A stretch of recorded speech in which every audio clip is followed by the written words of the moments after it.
சக்தி ஆகும். அதாவது பார்வதியை அழைச்சுக்கிண்டு கிருஷ்ண இது ரிஷப வாகனத்துல உலகம் பூரா சுத்தின்னு வர்றார்.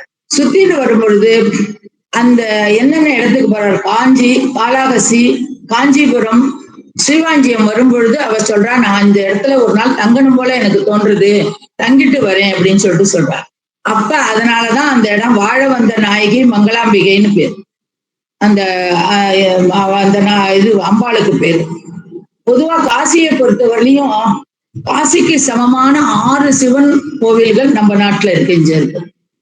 இதுல திருவையாறு, திருவடைமருதூர், ஸ்ரீவாஞ்சியம், மயிலாடுதுறை, சாயாவனம், திருவேற்காடு, இது எல்லாமே இந்த 6ம் காவேரி கரையில இருக்கு. காவேரி கரையில இது அமையப்பட்டிருக்கிறது. ரொம்ப புண்ணியமான அது, காசிக்கு சமமானதுன்னு சொன்னா இந்த கோவிலுக்கெல்லாம் நம்ம போயிட்டு வரணும்னு சொன்னா எவ்வளவு நல்லது நமக்கு நடக்குங்கிறத பாத்துக்கணும். அதனால இது உள்ள போகும் பொழுது அம்பாளை தரிசிக்கிறோம், அதுக்கப்புறம் சாமியை தரிசிக்கிறோம், அதுக்கப்புறம் 5 பஞ்சபூதங்கள் வலிங்கியால 5 பஞ்சபூதங்கள் இருக்கு. அதுக்கப்புறம் ஒரே கல்லால் ராகுக்கு இது இருக்கு. அதுக்கு பாலாபிஷேகம் பண்ணுவாங்க எல்லாரும், அது ரொம்ப விசேஷமானது.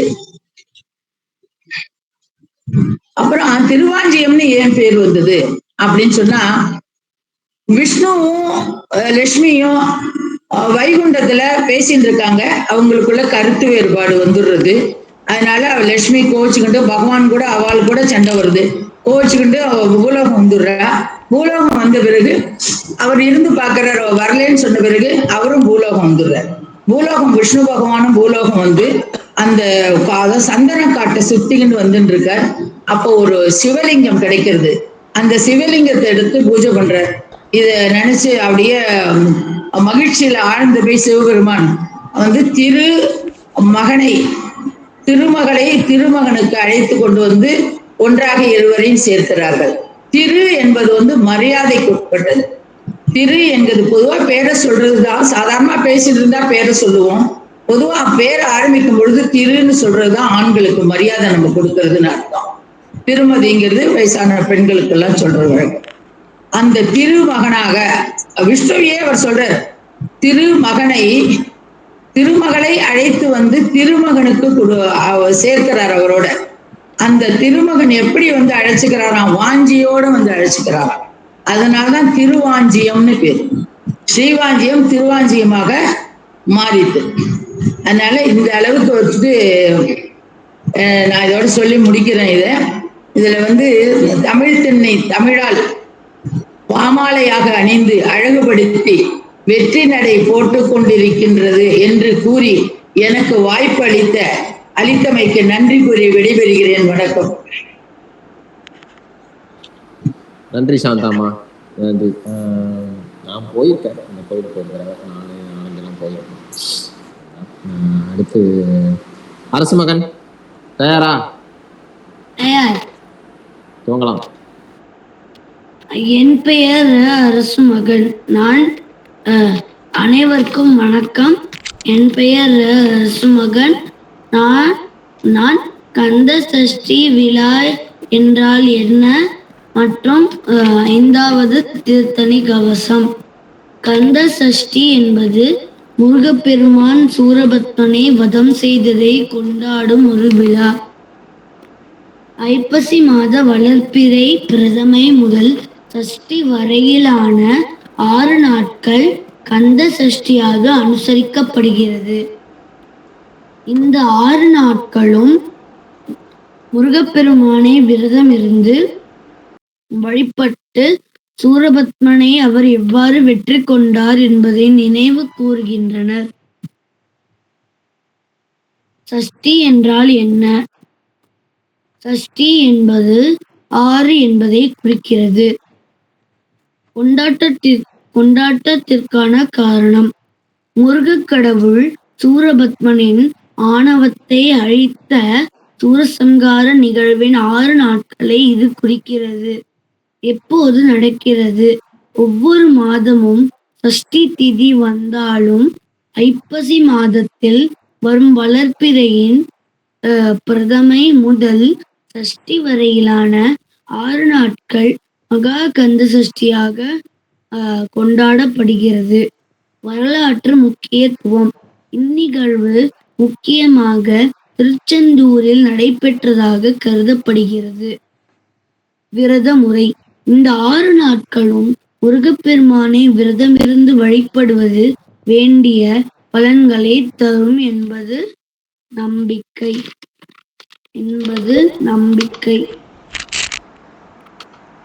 ஓம் கந்த சஷ்டி கவசம் குன்றுதோறாடும் குமரவேல். திருத்தணி 5வது கவசம். கணபதி துணைவா கங்காதரன் புதல்வா குணவதி உமையாள் குமரகுருபரா வள்ளி தெய்வானை மருவிய நாயகா துள்ளி மகிழேறும் சுப்பிரமணியா அழகோலி பிரபை அருள்வடி வேளா பழனி நகரில் பதியனுக்கூலா திருவாவினன்குடி சிறக்கும் முருகா அருள்சேர் சிவகிரி ஆறுமுகவா சண்முக நதியும் சராபன்றி மலையும் பன்முகம் நிறைந்த பழனிக்கு இறைவா ஆறாறு நூற்று அட்டமங்கலமும் வீரவை யாபுரி விளங்கும் தயாபரா ஈராறு பழனி எங்கும் தழைக்க பாராறு சண்முகம் பகரும் முதல்வா ஆறு சிரமும் ஆறு முகமும் ஆறிரு புயமும் ஆறிரு காதும் வடிவம் சிறந்த மகர குண்டலமும் தடித்த பிரபை போல் சார்ந்த சிந்தூரமும் திருவெண்ணிரணி திருநூதல் அழகும் கருணை பொழியும் கண்ணாங்கு மூன்றும் குனித்த புருவமும் கூரிய மூக்கும் கனித்த மதுரித்த கனிவாய் இதழும் வெண்ணிலா பிரபை போல் விளங்கிய நகையும் எண்ணிலா அழகாய் இலங்குபல் வரிசையும் காரிகை உமையால் களித்தே இனிதன சீர்தரும் வள்ளி தெய்வநாயகியால் பார்த்தழகென பரிந்த கபாலமும் வார்த்த கனகம் போல் வடிவேல் ஒளியும் முறுக்குமேல் மீசையும் மூர்க்கம் சிறக்க மறுக்கும் சூரர்மேல் மாதுகள் ஆட ஈஸ்வரன் பார்வதி எடுத்து மூத்தாடி ஈஸ்வரன் வடிவை மிக கண்ட நுதினம் கையால் எடுத்து கணமார்பு அணைத்தே ஐயா குமரா அப்பனே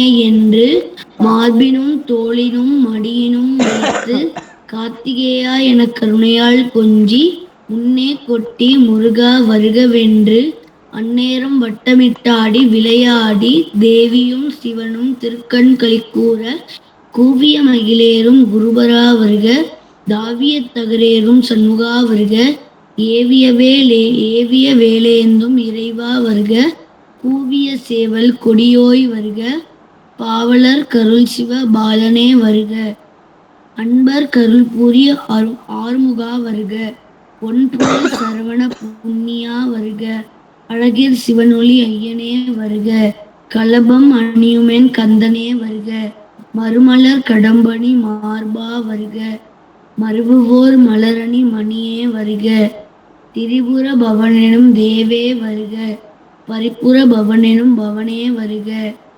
சிவகிரி வாழ்தெய்வ சிகாமணி வருக காலில் தண்டை களிரென சேலில் சதங்கை சிலம்பு களிரென இடும்பனை மிதித்ததோர் இலங்கிய பாதமும் அடும்பல வினைகளை அகற்றிய பாதமும் சிவகிரி மீதினில் திருநிறை கொலுவும் நவகிரி அரைமேல்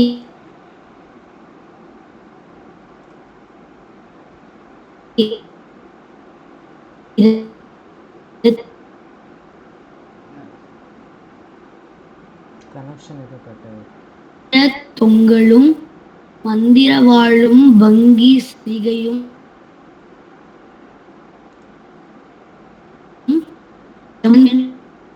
கருணையால் அன்பரை காத்திடும் திருக்கோடி சந்திரன் யானமும் 1000 பணாமணி அணியுமா பரணமும் நாபிக் கமலமும் நவலோக பந்தியும் மார்வாது வாடை புனுகு பரிமளம் பொருந்திய புயமும்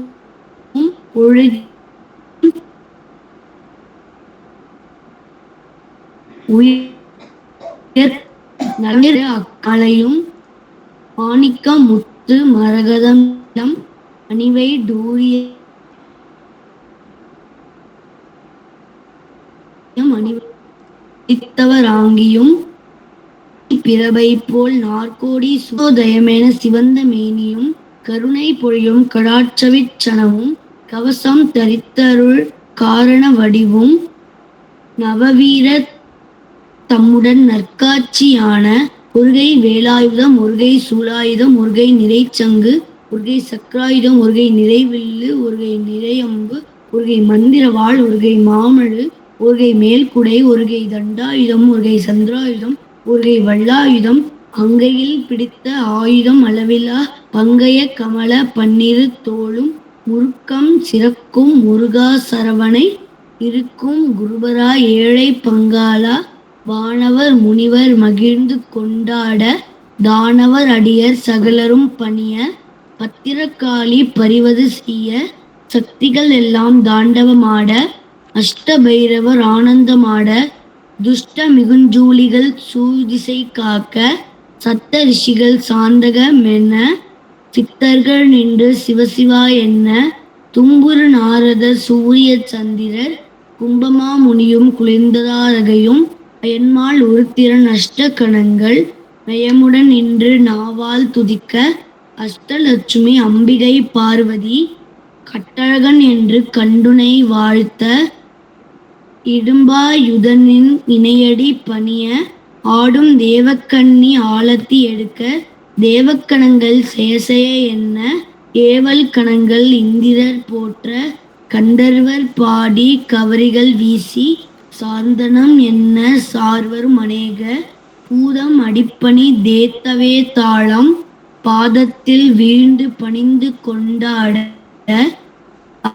அரகரை என்றடியார் ஆலவட்டம் பிடிக்க குருபரன் என்றென்பர் கொண்டாடி நிற்க குடையும் சேவலின் கொடியும் சூழ இடைவிடாமல் உன் ஏவலர் போற்ற சிவனடி யார்கள் திருப்பாதமேந்த நவமெனும் நால்வரை ஏற்ற சரமண்டலம் உருத்திர வீணை நாதசுர மேளம் தித்திமீ என்று தேவர்கள் ஆட சங்கீத மேளம் தாளம் துளங்க மங்களமாக வைபவம் இளங்க தேவ முரசடிக்க தினமேள வாத்தியம் தேவல் கொடியும் சிறப்புடன் இளங்க நந்திக்கே சுவரன் மீது ஏறிய நயமும் பந்தனம் செய்ய வானவர் முனிவர் எங்கள் பார்வதியும் ஈசனும் முன்வர ஐங்கரன் முன்வர ஆறுமா முகவன் வீரமயிலேறி வெற்றிவேல் எடுத்து சூரன் மேல் ஏவத் துடித்தவன் மடிய சிங்கமுகா சூரன் சிரமது முருள துங்கக் கயமுகன் சூரனும்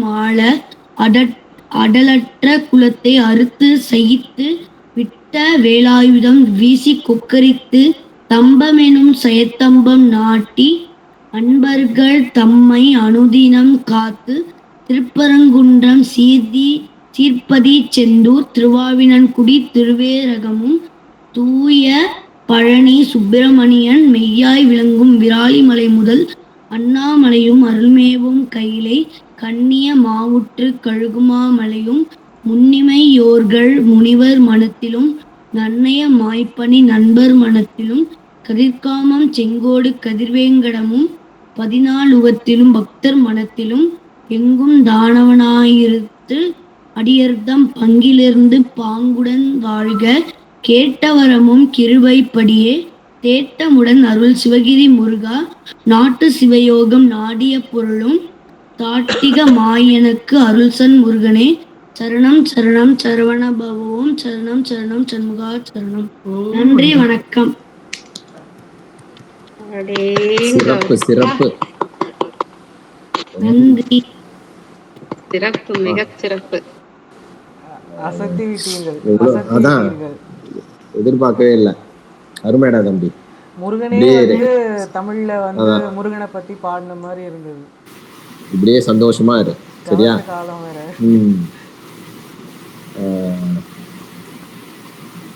லாவண்யா, நீங்கள். அனைவருக்கும் இனிய மாலை வணக்கம். தொடர்ந்து நம்மளுடைய தமிழ் திண்ணை 48வது வாரம் மாதம் நடந்துட்டு இருக்கு. ரொம்ப மகிழ்ச்சி. தொடர்ந்து இதுல நானும் ஆரம்பிச்சதுல இருந்து தொடர்ந்து பயணிச்சுட்டு இருக்கேங்கிறது எனக்கு ரொம்ப மகிழ்ச்சி. அதன் மூலமா நிறைய விஷயங்கள் நம்மளுடைய தேடல், அந்த பெர்ஸ்பெக்டிவ் அப்படின்னு ஆங்கிலத்தில் சொல்றாங்க இல்லையா, நம்மளுடைய பார்வை எல்லாமே வந்து ஒரு மாற்றம் கொடுக்கிற ஒரு நிகழ்ச்சி. அந்த வகையில தமிழ் தண்ணி வந்து ரொம்ப மனதிற்கு நெருக்கமான ஒரு நிகழ்ச்சி அப்படின்னு சொல்லலாம். இது தொடர்ந்து நடத்தி வருகின்ற நம்மளுடைய பொறுப்பேற்று நடத்தி வருகின்ற நம்மளுடைய மணி நாச்சிப்பன் ஐயா அவர்களுக்கும் சங்கர் கணேஷ் ஐயா அவர்களுக்கும் மனமார்ந்த நன்றி. தொடர்ந்து உங்களுக்கு இந்த மாதிரியான ஒரு தேடல் வேணும், ஏன்னா நம்மள பேசுறத ரசிச்சு கேட்கறாங்க எல்லாரும் பொழுது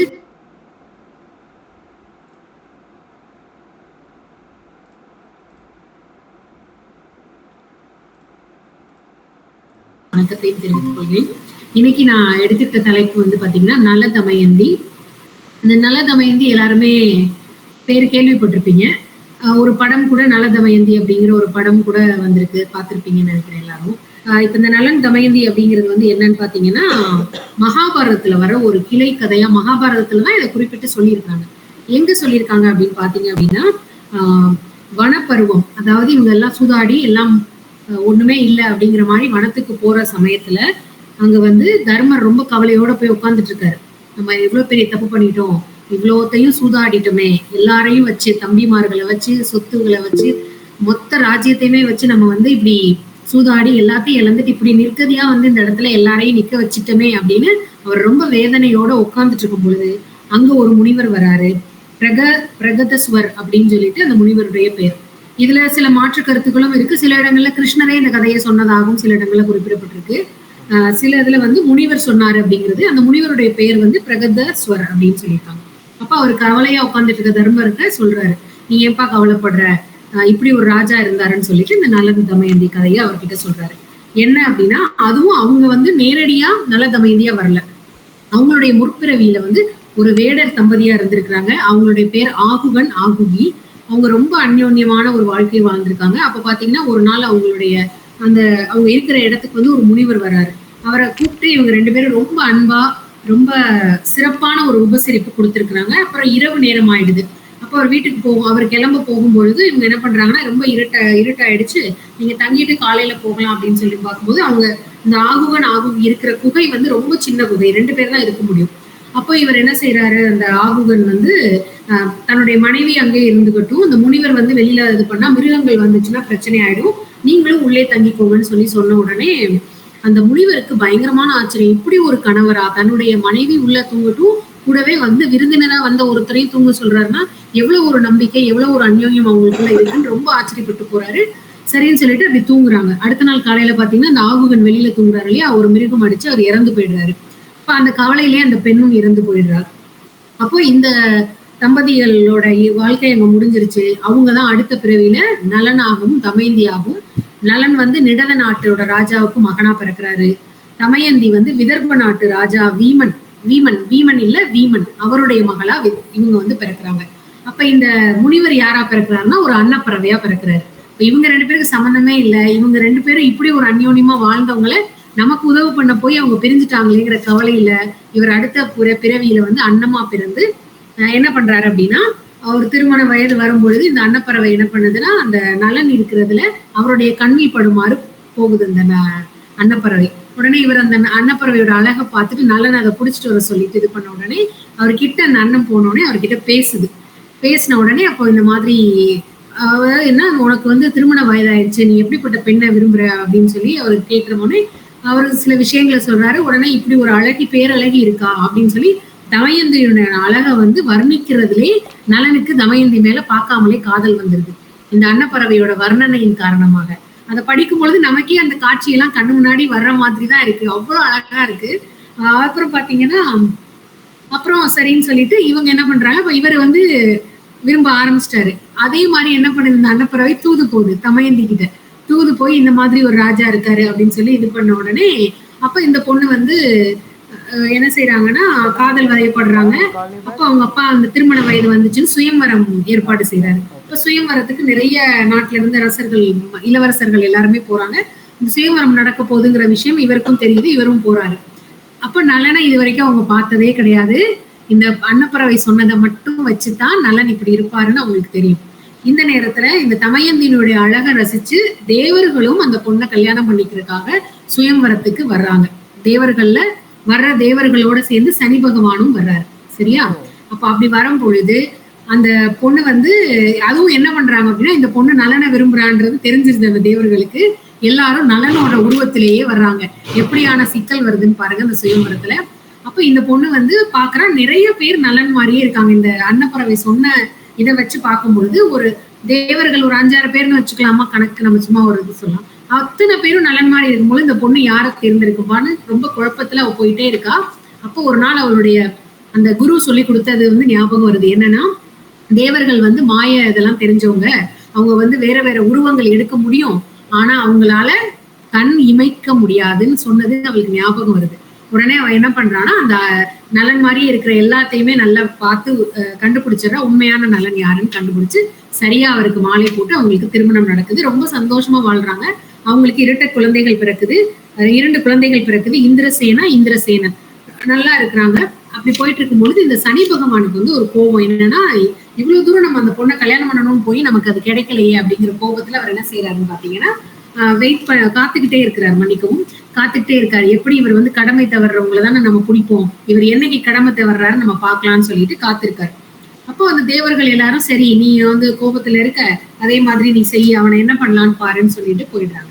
இப்ப இவர் என்ன செய்யறாருன்னா, கடமை தவறாத ராஜாவா நலன் இருக்கிறார், மகாராஜாவா இருந்தார், ரொம்ப நல்லாட்சி புரிஞ்சிட்டு இருக்காரு.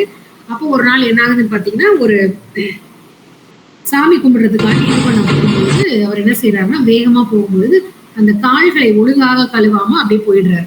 தண்ணியை ஊத்துறாரு, ஆனா சரியா முழுவதுமா கழுவாகும் போது போயிடுறாரு. உடனே அப்ப இதுதான் சாக்குன்னு சொல்லிட்டு சனி பகவான் போய் அவர் குடிச்சிடுறாரு. குடிச்சதுக்கு அப்புறம் பாத்தீங்கன்னா அந்த இது எல்லாமே மாறுது. அப்ப அவருடைய அமைச்சரா இருந்த புட்கரன் அப்படிங்கிறவருடைய சூதாட்டத்துக்கு வாங்கன்னு சொல்லி கூப்பிடுற மாதிரியான ஒரு பேச்சு சொல்றோம் இல்லையா, கெட்டது தொடர்ந்து வந்துகிட்டே இருக்கும் அப்படிங்கிற மாதிரி. அப்ப அந்த நேரம் சரியில்லை, அவங்களோட இது சரியில்லைங்கும் பொழுது மாற்றி மாற்றி அது வருது அப்படின்னு. இப்போ அவன் என்ன பண்றான், சூழ்ச்சியா விளையாடுறான் அந்த புட்கரன் அமைச்சர். விளையாண்டு இவங்களை தோக்கடிச்சு நாடு நகரம் எல்லாத்தையும் இது பண்ணிட்டு இவங்களை வனவாசம் அனுப்பிடுறான். அப்ப இந்த குழந்தைகளை கஷ்டப்பட விடக்கூடாதுன்னு அவர் என்ன செஞ்சாருன்னா, அவங்க மனைவியோட விதர்ப நாட்டோட வீமன் கிட்டே அனுப்பிடுறாங்க இந்த குழந்தைகள் 2 பேரையும். குழந்தைங்க அங்க போயிருந்தாங்க. தமயந்தி என்ன பண்றாங்க, நான் போக மாட்டேன், ஓ கூட தான் வருவேன்னு சொல்லிட்டு போறாங்க. அப்ப இவர் சொல்றாரு, நீ எப்படியாவது உங்க அப்பா கிட்ட போயிருமான்னு சொல்ல அவ கேட்க மாட்டேங்கிறா. ஒரு நாள் வந்து அங்க பசியில காட்டுல ஒண்ணுமே கிடைக்கலன்னு மயங்கி விழுந்துடுறா. அப்ப வந்து அப்பயும் அவர் சொல்றாரு, இனியாவது போனா, அப்பயும் அந்த பொண்ணு கேட்கல. கடைசியில அவர் என்ன செய்யறாருன்னா, தூங்கிட்டு இருக்கிறாங்க ஒரு நாள், அவங்க அப்படியே விட்டுட்டு இவர் போயிடுறாரு. ஏன்னா இவங்க நம்மளை விட்டு போக மாட்டாங்க, கஷ்டப்படுவாங்க. இப்ப நம்ம காணோம்னு சொன்னா வேற வழியே இல்லை, உங்க அப்பா வீட்டுக்கு தானே அந்த பொண்ணு போகணும், அங்கேயாவது போய் அவன் நல்லா இருக்கட்டும்னு நினைச்சு இவர் போயிடுறாரு. பார்த்தா என்ன ஆகுதுன்னா, அந்த பொண்ணு அவர் போயிடுறாரு. தமயந்தி உடம்பு வந்து ஒரு பாம்பு வந்து சுத்திடுது. சுத்தின உடனே அந்த பொண்ணு என்ன பண்றாங்கன்னா, அலறி கத்துறாங்க. கத்தும் பொழுது ஒரு வேடன் வந்து காப்பாத்த வர்றாரு. காப்பாத்த வந்த உடனே அந்த வேடன் வந்து இவங்களுடைய அழகை பார்த்து இவங்க மேல ஆசை வந்து துரத்த ஆரம்பிக்கிறாரு. உடனே தமயந்தி ஓடி ஓடி கடைசியில சேதி நாடு அப்படிங்கிற ஒரு நாட்டுக்கு அந்த பொண்ணு போறா. அங்க போய் ஒரு பணிப்பெண்ணா வேலைக்கு சேர்ந்து அந்த பொண்ணு பணிப்பெண்ணா, ராஜாவோட ராஜாவோட மனைவி, கடைசியில அவங்களோட சூழ்நிலை எப்படியாதுன்னு பாருங்க, ஒரு பணிப்பெண்ணா போய் அவங்க வேலை பார்த்துட்டு இருக்காங்க. அப்போ அந்த நாட்டுக்கு, சேதி நாட்டுக்கு இந்த விதர்ப நாட்டோட ராஜா வீமன் வந்து விருந்துக்கு வர்றாரு. விருந்துக்கு வரும்போது அவர் பாக்குறாரு. ஆனா இந்த பொண்ணு வந்து பணிப்பெண்ணும் போது எத்தனையோ நாள்களுக்கு அப்புறம் பாக்குறதுனால அவங்க எல்லாம் மாறி இருக்கு. ஆனா அவங்க அப்பா அந்த பார்த்த உடனே அந்த பொண்ணை கண்டுபிடிச்சிடுறாரு. கண்டுபிடிச்சிட்டு, நீ ஏமா இங்க கஷ்டப்படுற வான்னு சொல்லிட்டு அவர் என்ன செய்யறாரு, அவரோட நாட்டுக்கே கூட்டிட்டு போயிடுறாரு. இந்த விஷயம் அவருக்கும் தெரிஞ்சிருது, நல்லதுக்கும் தன்னுடைய மனைவி பத்திரமா இருக்காங்கன்ற விஷயமும் அவருக்கு தெரிஞ்சு ரொம்ப சந்தோஷப்படுறாரு. இப்போ இப்படி போயிட்டே இருக்கும் பொழுது, அவர் போயிட்டே இருக்கும் பொழுது பாத்தீங்கன்னா, திடீர்னு காப்பாத்துங்கன்னு ஒரு சத்தம் கேக்குது. அந்த திசையில அவர் ஓடி போய் பார்க்கறாரு. ஒரு மரம் தீப்பிடிச்சு எரிஞ்சிட்டு இருக்கு. அந்த மரத்துல வந்து ஒரு பாம்பு இருக்கு. அந்த பாம்போட பேர் வந்து கார்கோடகன். அதுவும் சேர்ந்து எரியுது. அதுதான் கத்துது, காப்பாத்துங்கன்னு சொல்லி. உடனே இந்த நலன் போய் வேகமா அந்த பாம்பை காப்பாத்துறாரு. காப்பாத்துற உடனே அது என்ன பண்ணிருது, வேகமா இவரை கடிச்சிருது. கடிச்ச உடனே இவர் அப்படியே கூன் விழுந்து கிழவன் மாதிரி ஆயிடுறாரு. இவருடைய உருவம் மாறிடுது. ஏன் அப்படின்னா, அந்த பாம்புக்கு வந்து, அந்த கார்கோடகனுக்கு வந்து விசேஷ சக்திகள் நிறைய இருக்கு. அப்போ அந்த இவர் வந்து, ஏன் நான் உனக்கு உதவி தானே செஞ்சேன், நீ ஏன் எனக்கு இப்படி ஒரு இதை வந்து திருப்பி கொடுத்த அப்படின்னு கேட்கிறாரு. அப்ப அந்த பாம்பு சொல்லுது, நீ வந்து எதிரிட்ட இருந்து தப்பிக்கிறதுக்காக தான் நான் இந்த மாதிரி பண்ணேன், அதனால நான் வந்து உனக்கு ஒரு இது தரேன் அப்படின்னு சொல்லி ஒரு அழகான உடை தருது. இதை நீ பத்திரமா வச்சுக்கோ, உனக்கு எப்ப வேணும்னு நினைக்கிறியோ அப்ப நீ இந்த உடையை எடுத்து அணிந்தேன்னா உன்னுடைய பழைய உருவம் உனக்கு வந்துடும், அதனால நீ வந்து இதை வச்சுக்கோ அப்படின்னு சொல்லிட்டு போயிடும். உடனே இவர் அப்படியே நடந்து போயிட்டே இருந்து அயோத்தி நகருக்கு போய் அந்த ராஜாவோட தேரோட்டி ஆயிடுறாரு. அங்க போகும்பொழுது இவருக்கு வந்து வேகமா எப்படி தேரோட்டுறது, ஏன்னா இவரும் ராஜா இல்லையா, அப்ப வேகமா தேரோட்டுறது எப்படின்னு இவருக்கு தெரியும். அதை வந்து அந்த ராஜாக்கு சொல்லி கொடுக்குறாரு. அந்த ராஜா இவருக்கு பதிலா என்ன செய்யறாரு அப்படின்னு பாத்தீங்கன்னா, ஒரு சில கலைகள் சொல்லி கொடுக்குறாரு. அதுல ஒண்ணு என்னன்னா, மரத்துல இருக்கிற இலைகளை எத்தனைன்னு எண்றதுக்கான கலையை வந்து நலனுக்கு அவர் சொல்லி கொடுக்குறாரு.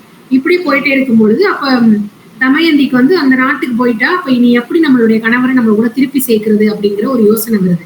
அப்ப என்ன பண்றான்னா, சரி நம்ம 2வது திருமணம் பண்ணிக்கலாம், சுயம்வரம் வைக்க சொல்லலாம்னு அப்பா கிட்ட யோசனை சொல்லலாம்னு சொன்ன உடனே அவங்க அப்பாவும் சரின்னு சொல்லிட்டு என்ன செய்யறாரு, அந்த திருமணத்துக்கு ஏற்பாடு செய்யறாரு. அப்ப சுயம்வரம் அப்படிங்கும் பொழுது எல்லா ராஜாக்களுக்கும் இளவரசர்களுக்கும் தெரியும், எல்லாரும் வர்றாங்க. அப்ப இந்த அயோத்தி நகருக்கும் தெரிய வருது, அயோத்தி நாட்டு ராஜாவும் வர்றாரு, தேரோட்டியான நலனும் அங்க வர்றாரு. நலனுடைய காலடி அந்த பூமியில பட்ட உடனே தமயந்திக்கு தெரியுது நலன் வந்துட்டாரு அப்படின்றது அவங்களுடைய உள்ளுணர்வு தெரிஞ்சிருது. தெரிஞ்சுட்டு அவங்க வந்து காத்துக்கிட்டே இருக்காங்க. அப்போ உள்ள போறாங்க. போனதுக்கு அப்புறம் பாத்தீங்கன்னா சரியா அந்த நேரத்துல அந்த 7.5 வருடம் அந்த கஷ்டங்கள் முடிந்த 7.5 வருடங்கள் நிறைவு பெறுது. அப்ப உடனே இவருக்கு போனோன்னு என்ன தமயந்திக்கு திருமணமா அப்படின்னு இவர் என்ன பண்றாரு, வேகமா அந்த ஆடை எடுத்து போடுறாரு. இவருடைய பழைய உருவம் வந்துருது. வந்துட்டு அங்க போன உடனே இவங்க என்ன பண்றாங்க அப்படின்னா, தமயந்தி வந்து நலனுக்கே மாலை சூட்டி திரும்பவும் 2 பேரும் ஒன்றிணைஞ்சுறாங்க. அப்ப அந்த ராஜா கேட்கிறாரு, உங்களுக்கு சீர்வரிசையா என்ன வேணும், என் பொண்ணை திருப்பி உங்களுக்கு திருமணம் பண்ணி கொடுத்துருக்கேன், உங்களுக்கு சீர்வரிசையா என்ன வேணும்னு கேட்டோன்னே இவர் சொல்றாரு, என்னுடைய நாடை நான் மீட்கணும், அதனால வந்து எனக்கு உங்களுடைய படை பலத்தை மட்டும் கொடுங்க அப்படின்னா. இப்ப எதுவுமே இல்லை, அதனால அவர் படை பலத்தை கேட்டோடனே அதை வச்சு இவர் என்ன பண்றாரு, அந்த உட்கரனை தோக்கடிச்சு திருப்பி தன்னுடைய நாடுகள் எல்லாத்தையும் மீட்கிறாரு. அதுக்கப்புறம் பாத்தீங்கன்னா சனி பகவான் இவங்களை பார்க்க வர்றாரு. வந்துட்டு நான் உங்களுக்கு ரொம்ப கஷ்டம் கொடுத்துட்டேன், உங்களுக்கு ஏதாவது வரம் வேணும்னா கேளுங்க, கண்டிப்பா நான் தரேன்னு சொல்லி கேட்கிறாரு. கேட்ட உடனே அப்போ அவர் சொல்றாரு, இந்த மாதிரி என்ன மாதிரி யாருமே நாடிலிருந்து வீடிலிருந்து அடையாளம் இழந்து இருக்கிற நிலை யாருக்குமே வரக்கூடாது. அதே மாதிரி பெண்கள் வந்து இந்த மாதிரி கணவரை பிரிந்து பிறந்த வீட்டில் போய் இருக்கிற நிலை யாருக்குமே வரக்கூடாதுன்னு தமயந்தியும் கேட்கிறாங்க. இந்த மாதிரி ஒரு வரத்தை வந்து நீங்க கொடுக்கணும் அப்படின்னு சொல்லி சொன்ன உடனே அப்ப அவர் சொல்றாரு, கண்டிப்பா அதை நான் தர்றேன், இந்த உங்களுடைய கதையை கேட்கிற படிக்கிற யாருக்குமே அந்த பாதிப்பு வராம அவங்களுக்கு நான் அருள் புரியுறேன் அப்படின்னு சொல்லிட்டு அவர் வந்து சொல்றாரு. இத வந்து யாரு பாட்டா எழுதியிருக்காங்க அப்படின்னா நலவெண்பா அப்படின்னு சொல்லிட்டு வெண்பா யாப்புல இத வந்து எழுதியிருக்கிறாங்க. இதை எழுதியிருக்கிற பேர் வந்து புகழேந்தி புலவர் 13ஆம் நூற்றாண்டுல எழுதியிருக்காரு. இதத்தான் வந்து நைடதம் அப்படின்னு சொல்லி நைடதம் அப்படிங்கிறதுல ஸ்ரீ ஹர்ஷர் அப்படிங்கிறவர் எழுதியிருக்காங்க. இது வந்து எப்படி இருக்கு நம்மளுடைய தமிழ் நலவெண்பா அப்படின்னு பாத்தீங்கன்னா, தமிழ்ல எப்படி ராமாயணம் 6 காண்டங்களா இருக்கோ அது மாதிரி இது 3 காண்டங்களா இருக்கு. சுயம்வர காண்டம், கலித்தொடர் காண்டம், களி நீங்கு காண்டம் அப்படின்ட்டு அது ஒவ்வொன்றிலையும் எண்ணிக்கைகள் வெவ்வேறு விதத்துல வெண்பாக்கள் எழுதி மொத்தம் 427 வெண்பாக்கள் எழுதின பாடல் தான் இந்த நலவெண்பா. அவ்வளவு சிறப்பான ஒரு கதை. இப்ப இதுல இருந்து நம்ம வந்து இப்போ கடவுளை நம்பிக்கை இருக்கிறவங்களுக்கு இந்த நம்பிக்கை இருக்கும், அதனால நம்ம இதெல்லாம் கும்பிட்டோம்னா இது கஷ்டம் வராது அப்படின்னு நினைக்கிறோம். ஆனா இதுல முக்கியமா கடவுள் நம்பிக்கை இல்லாதவங்களும் எடுத்துக்க வேண்டிய ஒரு விஷயம், கடமை தவறுபவர்கள் சிரமத்திற்கு உள்ளாவார்கள் அப்படிங்கிறத நம்ம எடுத்துக்கணும். அப்போ அந்த ஒரு சின்ன கால் கழுவிட்டு அந்த சாமி கும்பிடுறதுக்கு போறது தானே அப்படிங்கிறத யதார்த்தமா எடுத்துக்கிட்டு போயிடாம அதற்கான வழிமுறையை நம்ம சரியா செய்யணும். இப்ப எந்த ஒரு வேலையை எடுத்துக்கிட்டாலும் நம்ம சிறப்பான வழியில அந்த கடமையை தவறாம செஞ்சோம் அப்படின்னா நமக்கு எல்லாமே நல்லதா நடக்கும் அப்படிங்கிறதுக்கு இந்த நல்ல தமயந்தி கதை ஒரு உதாரணம் அப்படிங்கிறத நம்ம எடுத்துக்குவோம், நம்மளுடைய ஒரு பாடமா எடுத்துக்கிட்டு எல்லாருடைய வாழ்க்கையிலும் எல்லா அருளும் கிடைக்கட்டும் நானும் கடவுளை வேண்டிட்டு விடைபெறுகிறேன். நன்றி, வணக்கம். நன்றி லாவண்யா, சிறப்பு, அருமையா இருந்துச்சு.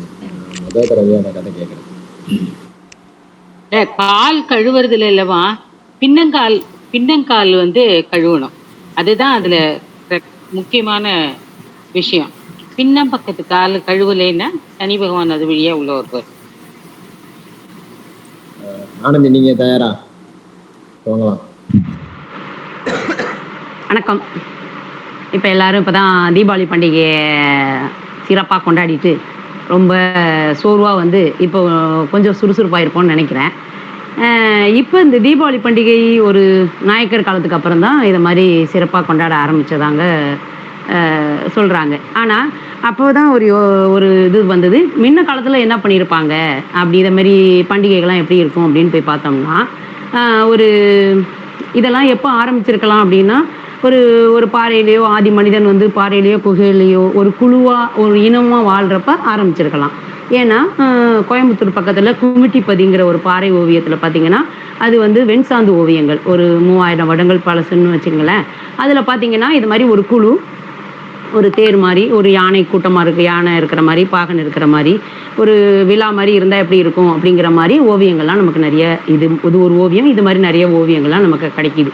அப்போ இந்த விழாக்கள் ஆரவாரம்லாம் எப்போ ஆரம்பிச்சிருச்சுன்னா அந்த அப்பயே ஆதி காலத்திலேயே ஆரம்பிச்சிருச்சு.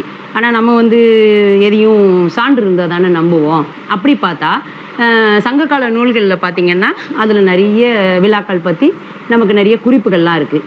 அப்படியாப்பட்ட கொஞ்சம் விழாவை எனக்கு நேரம் கருதி சொல்கிறேன். நிறைய பேருக்கு தெரிஞ்சிருக்கலாம் இந்திர விழா.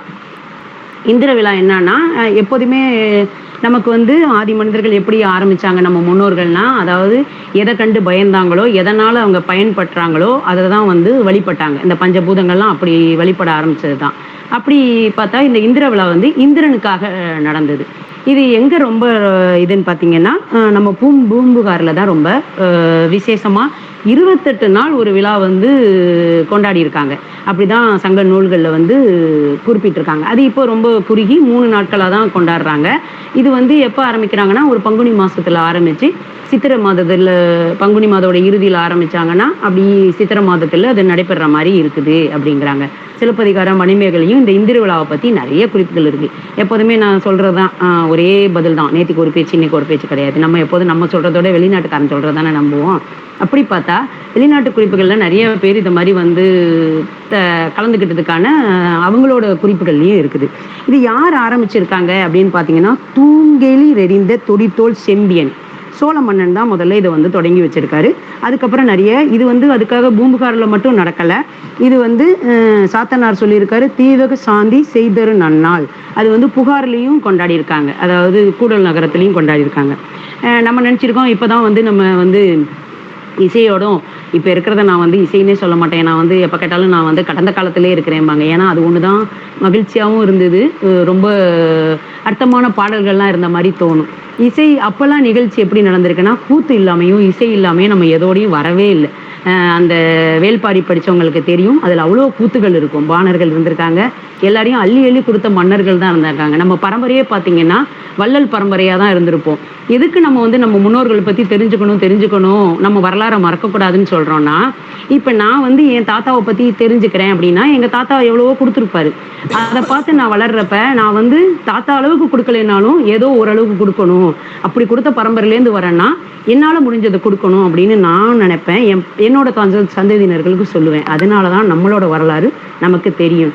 நம்மளோட வரலாறு அவ்வளோ ஒரு புனிதமானது. எல்லாமே கொடுத்ததுக்கான வரலாறு தான். எல்லாமே கொடுத்து வாழ்ந்த மன்னர்கள் தான் நம்ம மன்னர்கள். எந்த மன்னராக இருந்தாலும் சரி, சேர, சோழ, பாண்டியன் யாராக இருந்தாலும் பார்த்தீங்கன்னா கொடுத்து வாழ்ந்த மன்னர்களாக தான் இருப்பாங்க. இதில் இது இசை இருக்குது, கூத்து கலந்துருக்கு. அப்போ இப்போ இருக்கிற மாதிரி பட்டிமன்றம் ஆண்களா பெண்களா, சிதம்பரமா மீனாட்சியா அப்படியெல்லாம் இல்லை. ஒரு அறிவு சார்ந்த பட்டிமன்றம் தான் அப்போ நடந்திருக்கு. அவ்வளோ அறிஞர்களோட பட்டிமன்றங்கள் நடந்திருக்கு. அப்படி பார்த்தீங்கன்னா நிறைய ஒற்றுமை சம்பந்தப்பட்டமான விழா தான்.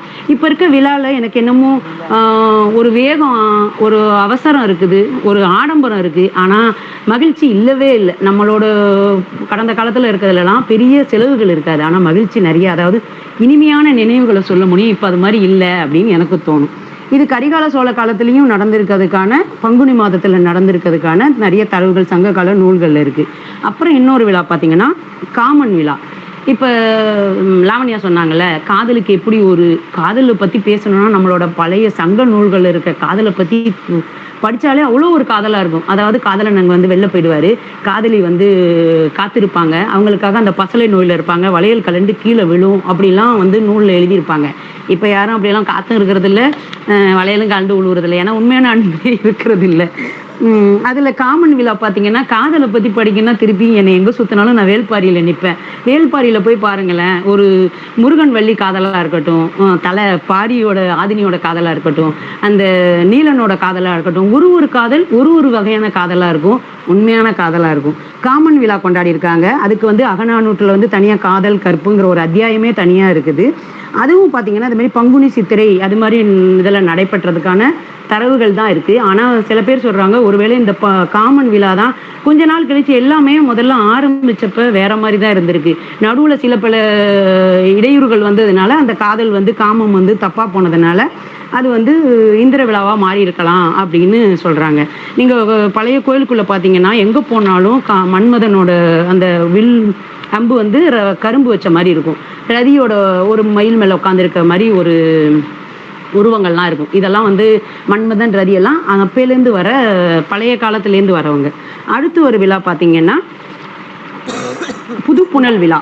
இது வந்து கூடல்ல மதுரையில வைகை ஆற்றுல அந்த புது தண்ணி வரும்ல, அப்போ வர இது பரிபாடல்ல இருக்கு. எல்லாமே பாருங்களேன், ஒரு நீரை ஒற்றி நம்மளோட விழா எதை பார்த்தாலும் அந்த நீர் வர பொறுத்து, அதுக்கு நன்றி சொல்றதை பொறுத்து. நான் வந்து தஞ்சை மண்காரி, அப்ப எனக்கு என்ன பாத்தீங்கன்னா எங்க ஊர் பக்கம் புனல் விழா அப்பயே ஆரம்பிச்சிருக்காங்க. காவிரி ஆற்றுல அந்த ஊத்து நீர் வரும்ல, அது வந்து கரிகாலன் முன்னிலையில நடந்ததுக்கான நூல்குள்ள வந்து சங்ககால நூலோட குறிப்பு இருக்கு. அடுத்து பங்குனி விழா, உறந்தைங்கிற அதாவது உறையூர்ல நடக்கிற விழா பங்குனி உத்திர விழா அப்படிங்கிறாங்க. அதை பங்குனி முயக்கம் அப்படின்னு அகநானூறு கூடுது. இப்போ எங்கள் ஊரில் 18ஆம் பேர் வந்து அவ்வளோ வந்து சிறப்பு. ஏன்னா அது வந்து காவிரி தண்ணீர் வர நேரம், அதுக்கு நன்றி சொல்கிறதுனால, ஏன்னா விவசாயத்தை சார்ந்து வாழ்கிறதுனால அது அப்படி தான் இன்னமும் உண்டு. முன்ன அளவுக்கு இல்லைனாலும் எங்கள் ஊர்லேயும் அதை வந்து விழா வந்து பண்ணிட்டு தான் இருக்காங்க. அடுத்து விழாவை பார்த்துட்டோம், அப்புறம் சாப்பாடை பற்றி தெரியாமல் போனால் எப்படி? உணவு வகைகள் பார்த்தா நம்ம தான் இப்போ நினச்சிட்டு இருக்கோம் நாங்கள் வேறு வகை வகையான உணவுகள் சாப்பிடுகிறோம். கலர் கலராக உணவு வேணால், நிறங்கள் வேணால் நிறையா சாப்பிட்றோம், ஆனால் நல்ல சாப்பாடு சாப்பிட்றோம்லாம் சொல்ல முடியாது. அவ்வளோ வகையான அரிசிகள் அவங்க சாப்பிட்ருக்காங்க, அதில் 1% கூட நம்ம சாப்பிடல. நான் நேரம் கருதி ரொம்ப கொஞ்சமாக சொல்கிறேன். ராசா அன்னம், செந்நெல் அரிசி, இயவை, ஐவனம், வரிஞ்செஞ்சாலி, முடந்தை நெல், வெதி நெல், மலை நெல், கொளில் அரிசி. இதிலெல்லாம் ஒன்று கூட தெரில, அரிசி மட்டும்தான் நமக்கு தெரியுது. அவ்வளோ வகையான அரிசிகள் இருக்குது. கஞ்சி வகைகள் பார்த்திங்கன்னா களி, கூழ், அது மாதிரிலாம் நிறையா இருக்குது. கறி வகைகள் பார்த்திங்கன்னா மரக்கறி இருக்குது, பருப்பு இருக்குது, கீரை இருக்குது, மசியல் இருக்குது, மீன் கறி இருக்குது, நிறையா துவையல் வகையானதில் நிறைய பயன்படுத்தியிருக்காங்க. அப்புறம் பார்த்திங்கன்னா அதாவது அப்போ வந்து இப்போ தான் நம்ம வந்து அண்ணா நகரில் வந்து அந்த ஒரு இரவு நேர உணவு விடுதியா, அதை கண்டாலே எனக்கு அவ்வளோ கோவம் வரும். அதை வந்து நம்ம வந்து வகை வகையான உணவுகள் இப்படி வந்து 24 மணி நேரமும் அப்படி தெரிகிற மாதிரி நடக்கிறோங்கிறோம். அதெல்லாம் இல்லை, சிலப்பதிகாரத்திலேயே இருக்குது. புகார் மாநிலத்தில் இந்த மாதிரி 4 அங்காடியும் இருக்குது, பகல் அங்காடியும் இருக்குது. அதாவது 24 மணி நேரம் அப்படிங்கிற கடையெல்லாம் அப்பயும் இயங்கி இருக்கு. அப்போ நெய், பால் இதை மாதிரிலாம் சேர்த்து நிறையா சாப்பிட்ருக்காங்க. ஆனால் ஆரோக்கியமாக சாப்பிட்ருக்காங்க, அதனால தான் அவங்க ஆரோக்கியமாக இருந்திருக்காங்க. அதுவும் நம்மள்கிட்ட இல்லை. அடிசில்னு ஒரு உணவு இருந்திருக்கு, காரக்குடி சேர்ந்தவங்களுக்கு தெரியலாம். அது ஒரு இனிப்பு வகை. அதை வந்து அக்கார வடிசில் அப்படிங்கிறாங்க. இப்போ அது என்ன அப்படின்னு பார்த்தா, அக்காரம்னா கற்கண்டும் கரும்பு வெள்ளத்தை சேர்த்து வச்சு பண்ணுற ஒரு இனிப்பு வகை. அதை நெய்யோடு சேர்த்து குலைவாக சாப்பிடுவாங்களாம். அதுதான் அக்கார வடிசிலாம். அந்த அடிசில்ங்கிறது ஒரு பழைய சொல். அதாவது நம்ம வந்து நிறையா வார்த்தையை தான் இழந்துட்டோம், ஆனால் சில வார்த்தையை நம்ம வந்து தொடர்ந்து பயன்படுத்திட்டு வரோம். சில ஊரில் அது கண்டிப்பாக இருந்து இருக்கு. அதில் ஒரு வார்த்தை இந்த அடிசில். அந்த அடிசிலே பார்த்தீங்கன்னா அவ்வளோ வகை இருந்திருக்கு. நெய்யுடைய அடிசில் இருந்திருக்கு, பாலுடைய அடிசில் இருந்திருக்கு. அதாவது கொளுத்த மாமிசத்தோடு சேர்த்து பண்ணதுக்கு பேர் கொழுந்துவை அடிசிலாம். இதே வந்து இப்போ நம்ம பிரியாணின்னு சொல்கிறோம்ல, அதை ஊன் சோறுன்னு அப்போ சொல்லுவாங்க. அது மாதிரி ஒரு இதுதான் ஊன் துவை அடிசிலாம். அதாவது சோறு கறி ரெண்டும் இணைந்து வேந்து வித்தியாசம் தெரியாமல் இருக்கிறதுக்கு பேர் வேறு வேற தெரியாதான், அதுக்கு பேர் வந்து ஊன்துவை அரிசியாம். இது நம்ம நம்ப மாட்டோம்ல, அதுக்காக தான் குறிஞ்சிப்பாட்டு, பதிற்றுப்பட்டு, சிறுபானாற்று படையிலெல்லாம் இருக்குது. அப்புறம் அமலை, இது என்னன்னா எனக்கு கொஞ்சம் இது படித்தோன்னே எனக்கு என்ன ஞாபகம் வந்ததுன்னா, அந்த ராஜ்கிரண் படத்தில் காட்டுவாங்கள்ல, அது மாதிரி நல்ல பெரிய இலை போட்டு இலை முழுவதும் சாப்பாடு இருந்ததுன்னா அதுக்கு பேர் அமலையாம். அதாவது தட்டோ இலையோ முழுவதும் நிறைந்து இருந்தால் அதுக்கு பேர் அமலை. அப்புறம் உண்டின்னு பார்த்தீங்கன்னா உண்டி கொடுத்தோர் உயிர் கொடுத்தோர் அப்படின்னு புறநானூரில் இருக்குது. அது என்னன்னா, பசியோடு வரவனுக்கு நீ வந்து பெரிய பலகாரம் தலைவாழை இலை வச்சு சோறு அப்படிலாம் கிடையாது. ரொம்ப பசியோடு வரவனுக்கு ஒரு பாலோ ஒரு சிறு உணவு கொடுத்தா கூட அது அவனுக்கு உயிரே கொடுத்த மாதிரி இருக்குமா. அதுதான் உண்டியான். நம்ம தமிழுக்கு அவ்வளோ ஒரு வார்த்தைக்கு அவ்வளோ சொற்கள் இருக்குது. நம்ம நிறைய இழந்துட்டோம். அதில் கருணைன்னு ஒன்று, அதாவது இப்போ வந்து எண்ணெயில் பொரிக்கிறாங்களா, அந்த மாதிரி உணவுக்கு பேர் கருணையாம். அப்புறம் இன்னொன்று வந்து குறை, அதுக்கு தமிழில் என்ன சொல்லணும்னு தெரில. மணியையா சவர்மானு இப்போ ஒன்று சொல்லிட்டு அலையிறாங்க. அதுவும் எனக்கு அதை கண்டாலும் பிடிக்காது. ஏன்னா உடம்புக்கு நல்லா இல்லை, எதுவுமே எனக்கு பிடிக்காது. அது என்னன்னா அது மாதிரி ஒன்றா, அதாவது ஆடு மானு காட்டு பண்ணிலாம் இருக்குல்ல, அதோட விலங்குலேருந்து அந்த வெட்டிய பகுதியை மட்டும் எடுத்து சமையல் பண்ணுறதான். நான் அப்போ அது வந்து வந்து பார்த்துக்கிட்டேன். ஓ, இது மாதிரி உணவை தான் அப்போ வந்து அப்படி சாப்பிட்ருக்காங்க. அதுக்கு பேர் குறையாம். அப்புறம் இன்னொன்று வந்து துளவைன்னு ஒன்று. அது அப்படின்னா என்னென்னா, துடுப்பு வச்சு துளாவி அந்த பாத்திரத்தில் செய்கிறது. எனக்கு தெரிஞ்சு ஒரு வேளை அந்த களி அது மாதிரி இருக்கும்னு நினைக்கிறேன். அது மாதிரி நிறைய இனிப்பு வகைகள்லாம் இருந்திருக்கு. நம்ம ஏன்டா இப்போ பிறக்கலையோ அப்படின்னு தோணுது. ஏன்னா சுகியம், தேன் குழல், அந்த எல்லாத்துலேயுமே தேன் நெய் அப்படி தான் சாப்பிட்ருப்பாங்களாம். அதோட திருப்பி வேல்பாரி தான். அதாவது ஒரு வகை கல்லுக்கும் ஒரு சைட் டிஷ்க்கு என்ன சொல்லுவாங்க, அது ஒரு துணை உணவுன்னு ஒன்று இருக்குமா. அந்த அது பாரி வந்து கபிலருக்கு வந்து தேடி தேடி எதெல்லாம் வந்து உன்னதமாக இருக்கோ, எதெல்லாம் முதல் வகையாக இருக்கோ, அதை வந்து லாவணியா சிரிக்கிறீங்களா, அது வந்து எல்லாருக்கும் அப்படி ஒன்று கொடுத்தாங்களாம். அதாவது நம்ம சொல்கிறோம்ல, ஏதாவது ரொம்ப விருந்தாடி வந்தாங்கன்னா அவங்களுக்கு வந்து, அதாவது ரொம்ப பிடிச்சவங்களுக்கு அவங்களுக்கு அப்படி ஒரு சிறந்த உணவு கொடுத்து பார்ப்போமா. அதாவது என் மன்னன் யாராக இருந்தாலும், அவன் சங்க காலத்தில் இருந்தாலும் சரி, கடந்த எந்த காலத்தில் இருந்தாலும், அந்த புலவர்களை அவ்வளோ ஒரு மதிச்சிருக்காங்க. ஏன் அப்படின்னா, அந்த தமிழ் வளர்ந்தா என் நாடு வளரும். அதனால தான் அதியமான் தனக்கு கிடைச்ச நெல்லிக்காவை நான் தின்னுட்டு இன்னும் 10 நாட்டை பிடிக்கிறேன்னு நினைக்கல. நான் வாழ்றது பெருசு இல்லை, என் அவ்வைக்கு கொடுக்கணும்னு நினைச்சது. எப்போ பார்த்தாலும் கொடுத்து கொடுத்து கொடுத்து வாழ்ந்தோம் நம்ம. இப்போ கொடுக்கலைனாலும் ஏதோ மற்றவங்களுக்கு தொல்லை இல்லாமல் இருக்க பார்க்கணும் போலன்னு தோணுது. நான் எப்போதும் கடந்த காலத்திலே இருக்க தான் ஆசைப்படுறேன். ஏன்னா அந்த விழாவாக இருக்கட்டும், உணவாக இருக்கட்டும், எல்லாமே அப்போ தான் ரொம்ப நல்லா இருக்கும். நம்ம அதில் பாதியாவது நம்ம பின்பற்றி போகலான்னு நினைக்கிறேன். நன்றி, வணக்கம். கொடுத்து கொடுத்து எடுத்து வாழ்ந்து கொண்டிருக்கின்றோம். ஆனந்தி 3 விஷயம் உங்களுக்கு சொல்லணும்னு நான் விரும்புறேன். என்ன தெரியுமா, நீங்க அரிசியில வகைகள் சொன்னீங்க இல்லையா. எங்க அப்பா வந்து நாங்கெல்லாம் சின்ன குழந்தையா இருக்கும்போது 96 வகை அரிசி பேரு சொல்லியிருக்காரு. அது எனக்கு இப்போ அவ்வளவும் ஞாபகம் இல்ல. அப்போ அந்த காலத்திலேயே 96 வகை அரிசி சொல்லியிருக்காரு. அதுக்கப்புறம் இந்த அடிசில்னு நீங்க சொன்னீங்க. அடிசில்னா பொதுவா அரிசி உணவுன்னு தான் அர்த்தம். மிக்க அடிசில் சிற்கடலை பட்சணம் எனக்கு ஒரு விக்கின சமர்த்தனும் அருளாழி அப்படின்னு அருணகிரிநாதர் வந்து பிள்ளையாருக்கு அதெல்லாம் படைக்கிறேன்னு முதல்ல சொல்ல. மிக்க அடிசில் கடலை சிப்பரம் பழம் எல்லாத்தையும் கொடுக்குறேன் அப்படின்னு பிள்ளையாருக்கு வேண்டுதல் வைக்கிற மாதிரி அது ஒண்ணு வந்திருந்தது. அப்புறம் நீங்க இந்த குறைன்னு ஒரு உணவு சொன்னீங்க இல்லையா, அது இந்த காலத்து பார்பெக்யூ மாதிரி எனக்கு தோணிச்சு. இந்த பிட் அண்ட் பீசஸா வச்சு அதை ஃப்ரை பண்ணி கொடுக்குறது அப்படின்னு. அந்த 3 உங்கள்கிட்ட பகிர்ந்துக்கணும்னு நினைச்சேன். அதோட எல்லாருக்குமே அதை சொல்லலாம். நன்றிம்மா, ரொம்ப அருமையா இருந்தது. எப்போதும் போதும். நன்றி ஆனந்தி, நன்றி எல்லாருக்கும். அடுத்து கீதாம்மா நீங்க தான். தமிழ் திண்ணை உறவுகள் அனைவருக்கும் இனிய மாலை வணக்கம். அந்த அன்பான வரவேற்பு. எப்பொழுதும் மாசத்துல ஒரு தடவை எப்படா எல்லாரையும் பார்ப்போம் அப்படின்னு ரொம்ப ஆர்வமா தான் இருப்பேன் நான். ஏன்னா தமிழ் பேச்சு கேட்கறதுக்கு அவ்வளவு ஆர்வம் இருக்கு. இப்போ எல்லாரும் கதையெல்லாம் சொல்லி ரொம்ப ஆர்வபூர்வமா சொல்லிட்டு இருக்கும்போது நான் வந்து இந்த வகுப்புகள்ல இலக்கண வகுப்புனா கொஞ்சம் கஷ்டமா இருக்கும் சில பிள்ளைகளுக்கு, அல்லது கணக்கு வகுப்புனா அந்த மாதிரி இப்போ ஒரு வினாவிடை நிகழ்ச்சிக்கு உங்களை அழைத்து செல்கிறேன். இப்போ மகாபாரதத்துல வர நிறைய இதை பத்தி, இப்ப சிசுபாலனை பத்தி கூட ஒரு தகவல் வந்தது. அதுல இருந்தே நம்ம ஆரம்பிக்கலாம். சிசுபாலனுடைய தாய் தந்தை யாருன்னு யாருக்காவது தெரியுமா? பேர் சிசுபாலன். மகாபாரதத்தில் ரொம்ப முக்கியமான இதுதான். கண்ணனுடைய கிருஷ்ணருடைய இந்த காலத்துப்படி சொன்னா கசின், அத்தை பையன். அவருடைய தாய் தந்தை பெயர் எந்த ராஜா? லாவண்யா ஆனந்தி எல்லாம் கண்டுபிடிச்சிருவீங்கன்னு நினைச்சேன். லாவண்யா சொல்லுவாங்க நான் எதிர்பார்த்தேன். ஆனந்தியும் கண்டுபிடிப்பாங்க. அவங்களுக்கு அத்தை பையன் தெரியுமா? டக்குன்னு பேர் ஞாபகம் வரலமா? சிலபஸ் சொல்லிருந்தீங்கன்னா படிச்சுட்டு வந்திருக்கலாமா? சிலபஸ் சேதி நாட்டு அரசன் சிசுபாலன். கரெக்டா? சேதி நாட்டு அரசன் சிசுபாலன். அவங்க அதாவது அவருடைய அப்பா அம்மா பேர் கேட்கிறேன் போனா. அது கேட்டீங்க, அதுக்கப்புறம் இதையும் கேட்டீங்க. அவரோட அப்பா பேரு சுதர்ஷ்ரவான்னு அவங்க அம்மா பேரு. அவங்க 2 பேருக்கும் அவங்க எப்படின்னா, அந்த சுதர்ஷ்ரவாங்கிறவங்க குந்தி தேவியோட தங்கை. அதனாலதான் கிருஷ்ணருக்கு வந்து அவங்களும் அத்தை. அவர் வந்து 100 தடவை எச்சரிச்சுட்டு அப்புறம் கொல்லுவார் அவரை அக்ரபூஜையின் போது. ஏன்னா அவர் சிசுபாலன் பிறந்த போது வினோதமா பிறந்தாராம். நெத்தியில ஒரு கண்ணு, 3வது கண்ணும் இருந்து, அதுவும் இப்படி குறுக்கா இருந்ததுக்கு இல்லையா, நெடுக்க இருந்துதான். அதுவும் ஒரு தனித்தனியா 2-3 கரங்களும் இருந்துதான். அது விகாரமா இருந்தாருன்னு அவங்க அம்மா ரொம்ப வருத்தப்பட்டாங்களாம்.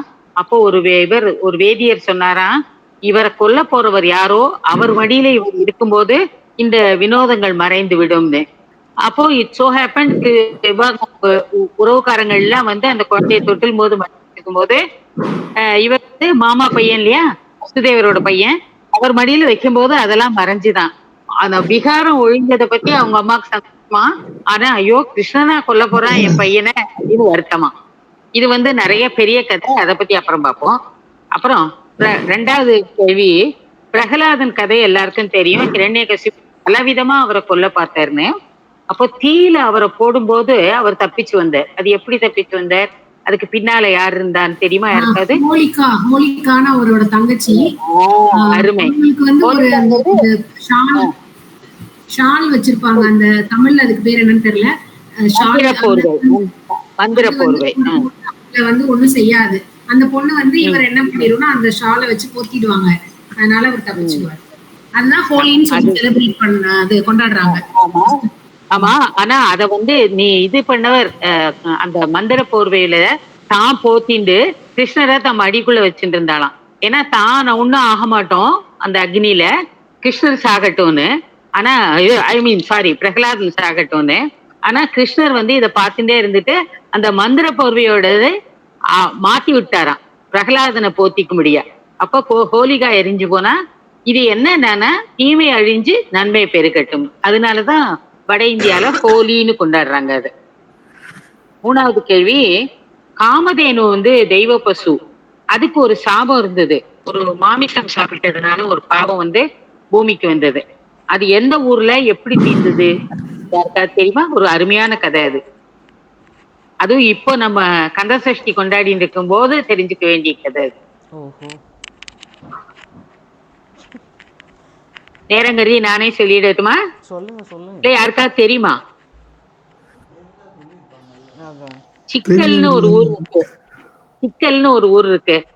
இது நாகப்பட்டினம் கிட்டக்க. அங்கதான் அம்பாள் வந்து வேல் கொடுத்த மாதிரி வேல்நெடுங்கண்ணின்னு சக்தி தாய் வந்து தன்னோட சக்தி எல்லாம் வச்சு ஒரு வேலை கொடுத்தாங்கன்னு ஒரு வரலாறு உண்டு.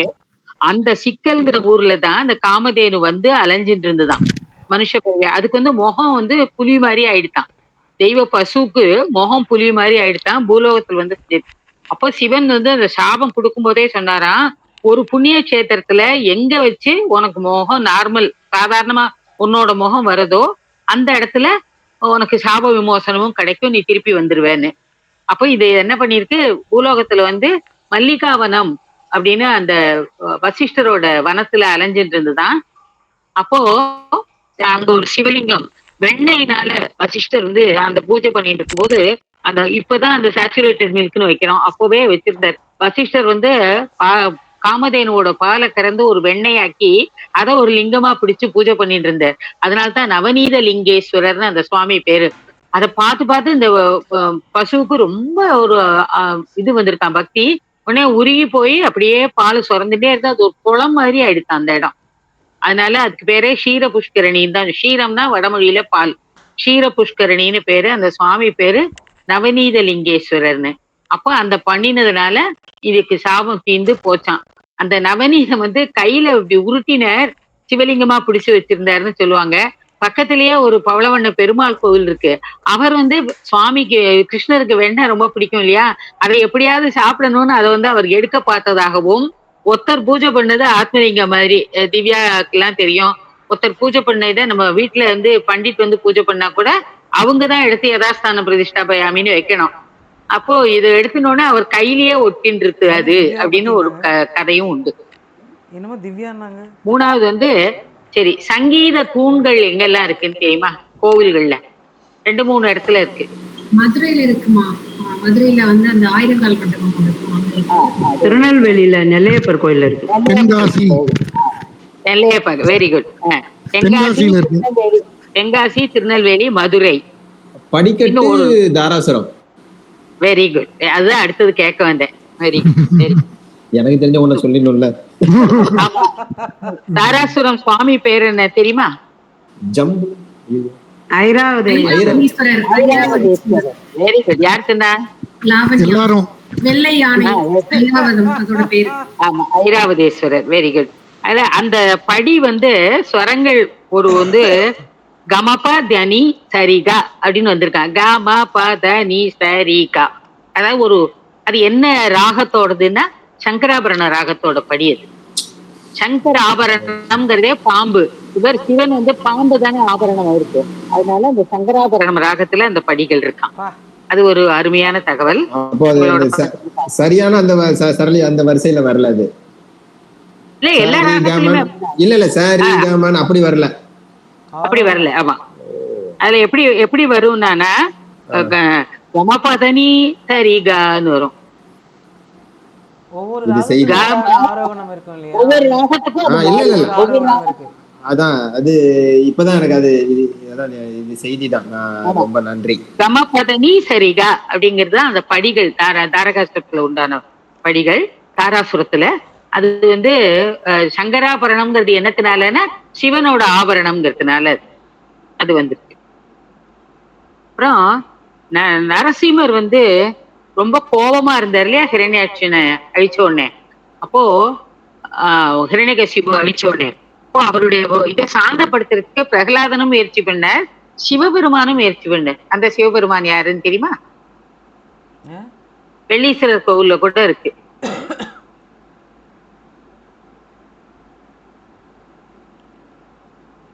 தஞ்சாவூர் சைடுக்காரங்களுக்கு எல்லாம் நல்லா தெரிஞ்சிருக்கணும். ஏன்னா மன்னார்குடியில வாகனமாவே இருக்கு. சரபேஸ்வரர். சரபேஸ்வரர்னு நீங்க பாத்திருக்கீங்களே, அது சிவமுகமா இருக்கும், ரெக்கை இருக்கும். அதாவது மிருகமும் பறவையும் இருக்குன்னு இதெல்லாம் நம்ம தெரிஞ்சுக்கணும். நம்ம நம்ம நாட்டு வரலாறு, நம்ம புராண கதைகள் அப்படிங்கிறதுக்காக உங்களுக்கு சொல்றேன். இது அந்த மணி ஐயா இல்ல, அதனால சொல்றேன். இது சிலதெல்லாம் ஓவர் த ஹெட் சிக்ஸா இருக்கும், ஆனாலும் இது எல்லாருக்கும் தெரியணுங்கிறதுக்காக சொல்றேன். சரபேஸ்வரர் அவரோட இந்த 2 ரெக்கைகள் வந்து சூலினியும் பிரத்யங்கராவும். சூலினிங்கிற வடிவமும் பிரத்யங்கராங்கிற வடிவமும் இருக்கும்.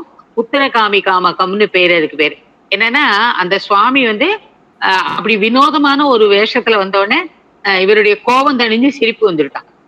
என்ன இருந்தாலும் மாமனு மச்சின்னு தானே, அதனால அவருடைய கோபம் தணிந்து அவரை சிரிக்க வைக்கிறதுக்காக அப்படி பண்ணினார் சரபேஸ்வரர் அப்படின்னு ஒண்ணு. சரி, அப்புறம் இன்னொன்னு வந்து விபூதி செம்பு மதக்கிற ஒரு சுனை தெரியுமா? இதுவும் நம்ம 12 வருஷத்துக்கு ஒரு தடவை இதுல குறிஞ்சி பூ பூக்கிற மாதிரி இதுவும் 12 வருஷத்துக்கு ஒரு தடவை நடக்கிறதுன்னு இதுல எல்லாம் தினத்தாள்ல எல்லாம் கூட வரும். அது யாராவது கவனிச்சிருப்பீங்களான்னு தெரியல. விபூதி செம்பு மிதந்து வரும் சுனை எங்க இருக்கு? ஓ, மடவிளாகம் ஈரோடு. நான் வந்து இதெல்லாம் தினமலர்ல எல்லாம் வரும், அதனால ஆன்மீக மலர்ல எல்லாம் வரும், நான் சொல்லிடுவேன்னு நினைச்சேன். திவ்யா சொல்லுவாங்கன்னு நினைச்சேன். அது வந்து 12 வருஷத்துக்கு ஒரு தடவை கரெக்டா ஒரு மண்பானை நிமுற விபூதியோட அதுல அந்த சுனையில மிதந்து வருமா. இது வந்து ரொம்ப அதிசயம், பகுத்தறிவாளர்கள் எல்லாம் விழிப்பிதுங்க செய்கிறது அப்படின்னு தினமலர்ல போட்டிருந்தது. இன்னைக்கு நடக்கிறது அதுன்னு. 12 வருஷத்துக்கு ஒரு தடவை கரெக்டா அப்படி சுழண்டு மேல வருமா ஒரு பானை நிமிர. அது எப்படி நனையாம அத்தனை விபூதி வரும் அப்படிங்கிறதும் எங்க இருந்து வருதுங்கிறதும் இன்னி வரைக்கும் யாருக்கும் தெரியலன்னு. அந்த மாதிரி சில நிறைய அதிசயங்கள் இருக்கு நம்ம ஊர்லயும். ஏன் இந்த சிக்கல்லையே இன்னைக்கு உண்டான நிகழ்வு என்னன்னா, பஞ்சமி திதியில தாய் வந்து வேல் கொடுத்த உடனே அந்த வேலோட உக்கிரம் தாங்காம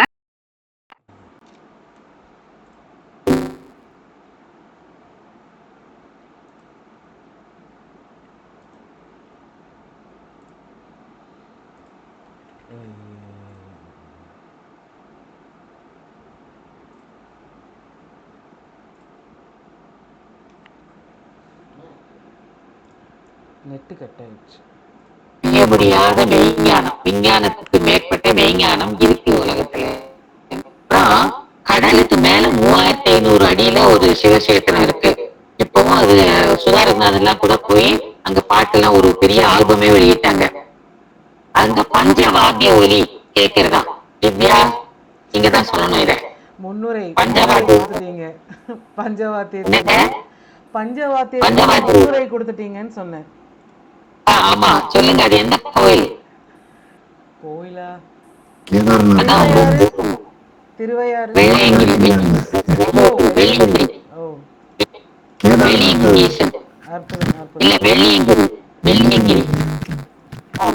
அப்புறம் அந்த மன்னார்குடியில நம்ம சொன்னோம் இல்லையா, மன்னார்குடி கோவில்ல தான் 2 வந்து ரொம்ப விசேஷமான வேற எந்த கோவிலையும் இல்லாத 2 வாகனங்கள் உண்டு. அதுல அது 2 யாருக்கு தெரியுமா?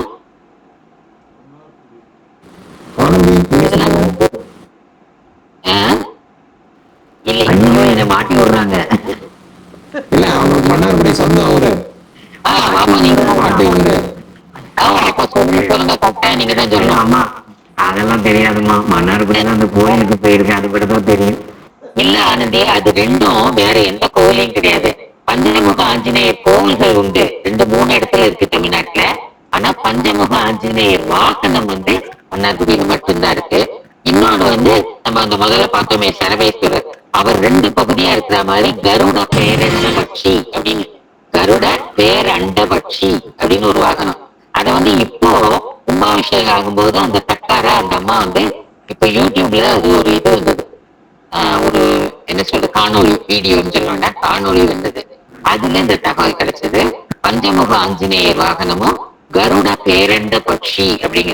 நீங்க வந்து வலைத்தளத்துல இதை சோதிச்சு பாருங்க, இது வந்து ரொம்ப அற்புதமான விஷயம். அதே மாதிரி 18 கையோட நம்ம அம்பாவை பார்த்திருக்கோம், அனுமாரை பார்த்திருக்கோமா? அனுமார் எந்த ஊரு? புதுச்சேரி பொருள் இருக்கேன் அங்கேயா இல்ல, திருக்கடை நான் நல்ல ஒரு பூவை கொடுத்தேன்.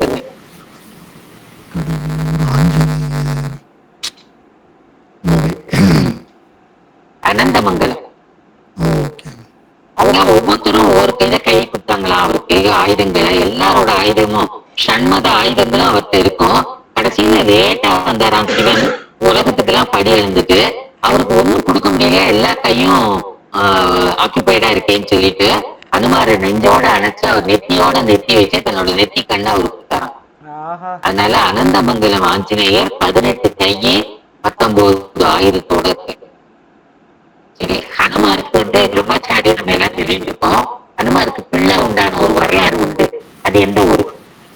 எங்க ஊரு சமீபத்துல அவங்க வந்து அந்த இதுக்கு போயிட்டு இருக்கும்போது வரும், நான் பேர் தட்டு ஞாபகம் வரலாமா, நான் இப்பதான் படிச்சேன், சமீபத்துல தான் படிச்சேன், ஞாபகத்துதான் படிச்சேன். ஆனா நான் அந்த ஊருக்கு போயும் இருக்கேன். எங்க இப்ப நான் இருக்கிற இடத்துக்கு கிட்டதான் இருக்கு, குஜராத்ல தான் இருக்குது. பேட் துவாரகா. பேட்னா ஹிந்தியில வந்து ஐலாண்டு, ஒரு தீவுன்னு இருக்கும். இது வந்து துவாரகால இருந்து ஒரு 30 கிலோமீட்டர் இருக்கும். இதுல போகணும், கடலுக்குள்ள இதுல போட்ல போகணும். அந்த பேட் துவாரகாங்கிற இடத்துல தண்டின்னு ஒரு தண்டி ஹனுமார் கோவில் இருக்கு. அதுலதான் அவர் சுதர்சனத்தை விழுங்கின இடம்னு சொல்லுவாங்க. அவரோட பையன் மகரத்வாஜ்னு அவரோட பிள்ளை ஹனுமார். அந்த இது டைம்ல நான் இன்னொரு நாளைக்கு அந்த கதையை சொல்றேன். மகிராவணன் ராவணனோட கசின்ஸ் 2 பேர் இருந்தாங்க. அவங்களோட யுத்தம் பண்ணும்போது இந்த இது உண்டாச்சு. அவருடைய இடத்துல இந்த வானரம் வந்து காலாளியா இருந்தார் அப்படின்னு இந்த கதையில் வரும். அது பெரிய கதை, நான் இன்னொரு நாளைக்கு சொல்றேன். இது வரைக்கும் போறோம்னு நினைக்கிறேன். நன்றி, வணக்கம். நன்றிமா, நன்றி. புது புது தகவல்கள் ரொம்ப ரொம்ப சரவேஸ்வரர் சொன்னீங்க இல்லையா? சென்னையில இருக்கிறவங்க வந்து மயிலாப்பூர் போறதுக்கு வாய்ப்பு கிடைச்சா ஈஸ்வரன் கோவில்ல ஞாயிற்றுக்கிழமை சரவேஸ்வரர் பூஜை நடக்கும். அதனால போறவங்க அதை தெரிஞ்சுட்டு அந்த சாயந்தரத்துல நடக்கும், ராகு காலத்துல நினைக்கிறேன், ஞாயிற்றுக்கிழமையில நடக்கும். அதே போல எங்க வீட்டு பக்கத்துல மாடம்பாக்கம் தேமுகீஸ்வரர் கோவில் சோழர் காலத்து கோவில், பழமையான கோவில். அந்த கோவில்ல சரவேஸ்வரருக்கு சிறப்பா பூஜை வந்து ஞாயிற்றுக்கிழமையில நடக்கும். அதனால போல சித்தர்களும் இருக்காங்க இல்லையாமா, சித்தர்களும் இருக்காங்க, சித்தர்கள் வீடம் இருக்குமா பக்கத்துல. ஆமா, அதனால நினைக்கிறவங்க அந்த இதை பார்க்க போகணும்னு நினைக்கும் போது ஞாயிற்றுக்கிழமை சாயந்தரம் போங்க, கண்டிப்பா அதை பார்க்கலாம். ரொம்ப சிறப்பா நடக்கும் அந்த பூஜை. ஆனந்தியின் இந்த கருட பேரண்ட பட்சிங்கிறதையும் பஞ்சமுக ஆஞ்சநேயருங்கிறதையும் உங்க ஊர் சிறப்பை வலைதளத்துல பார்த்து கட்டாயம் தெரிஞ்சுக்கோங்க. இன்னைக்கு அந்த கண்டிப்பா படத்தை எடுத்து ஷேர் பண்ணணும்னு நினைச்சேன், டைம் இல்லை இன்னைக்கு. ரொம்ப பிஸி. அது எந்த கோவில்ல இருக்கு? மன்னார்குடியில ராஜகோபால சுவாமி கோயில். 12 வாகனம் இருக்குன்னு ஏதோ படிச்ச ஞாபகம் எனக்கு. அதுல 2 இருந்து ரொம்ப யூனிக். பஞ்சமுக ஆஞ்சநேயர், 5 முகம் ஆஞ்சநேயர் அண்ட் அந்த கருட பேரண்ட பட்சி.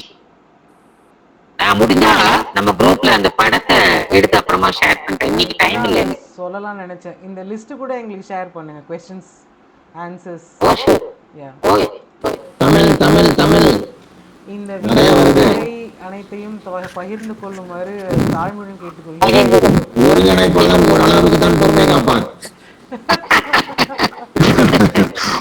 மணி அண்ணா இல்லைங்கிறது தெளிவாகவே தெரியுது. அதான் நானும் விட்டுறக்கூடாது இல்லையா? இல்ல இப்ப இந்த யூனிக் அப்படிங்கிறதுக்கெல்லாம் அது மாதிரி நன்றி. சுந்தரம் ஐயா, நீங்கள் போகலாம். நான் வந்து கவிஞர் கண்ணதாசன் அவரை பற்றின ஒரு ஒரு உரையை தயாரித்து வச்சுருக்கேன். அந்த உரையை உங்களோட பகிர்ந்துக்கலாம் அப்படின்னு பார்க்குறேன். கண்ணதாசன் அவர்களோட நினைவு நாள் ஒரு 2-3 நாளைக்கு முன்னால் வந்தது. இப்போ வந்து கண்ணதாசன் வந்து பல கடவுள்களை பற்றி பல பாடல்கள் எழுதியிருக்காரு. முக்கியமாக அவருடைய பேர் கண்ணதாசன்கிறதுனால கண்ணனை பற்றி ரொம்ப ரொம்ப அருமையான பாடல்கள் நிறைய திரைக்கதை இதெல்லாம் எழுதியிருக்காரு. பட் கடவுள் அப்படிங்கிற கடவுள் அப்படிங்கிற அந்த அந்த அந்த இறைத்தன்மையை குறிக்கிற மாதிரி பாடல்கள் எங்கெல்லாம் எழுதியிருக்காரு. அந்த பாடல்களில் வந்து அவர் குறிப்பாக சொல்லக்கூடிய சில ரசமான விஷயங்கள் என்னங்கிறத மாதிரி தான் இந்த கட்டுரையை நான் வந்து தயாரித்து வச்சிருக்கேன். ஸோ இப்போ இறைவன் அப்படிங்கிறத திரும்பவும் சொல்ல போனால் இப்போ இதை வந்து நான் ChatGPTக்கு என்ன தமிழ்ங்கிறது எனக்கு தெரியல. அதில் வந்து வெவ்வேறு பேரை வச்சு தேடின போது இறைவன் அப்படின்ன போது 1-2 பாட்டுகள் வந்தது. கடவுள் பற்றி கண்ணதாசன் எழுதிய பாடல்கள் அப்படின்னு தேடின போது வேற 2-3 பாடல்கள் வந்தது. அதுக்கப்புறம் தெய்வம் அப்படின்னு தேடினா அதில் 2-3 பாடல்கள் வந்தது. இது எல்லாத்தையும் ஒரு தொகுப்பாக நான் இங்கே வந்து சொல்கிறேன். இதனுடைய முக்கியமான இன்னொரு விஷயம் என்னன்னா, அவர் எழுதின நிறைய பாடல்கள் இருக்கு. இதை பற்றி நீங்களும் கொஞ்சம் என்ன பாடலாம் எழுதியிருக்காரு அப்படின்னு எல்லாத்தையும் தொகுத்தேன்னா ஒன்று நமக்கு நேரமும் நிறைய ஆகிடும். அப்புறம் ஓரளவுக்கு மேலே அதை கேட்கறதுக்கு உண்டான இதுவும் இருக்காது. ஓகே, இப்போ நான் விஷயத்துக்கு வந்துடுறேன். முதல்ல ஒரு பாட்டு இறைவன் அப்படிங்கிறத வச்சு 2-3 பாடல்கள் எழுதியிருக்காரு. இறைவன் என்றொரு கவிஞன் அவன் படைத்த கவிதை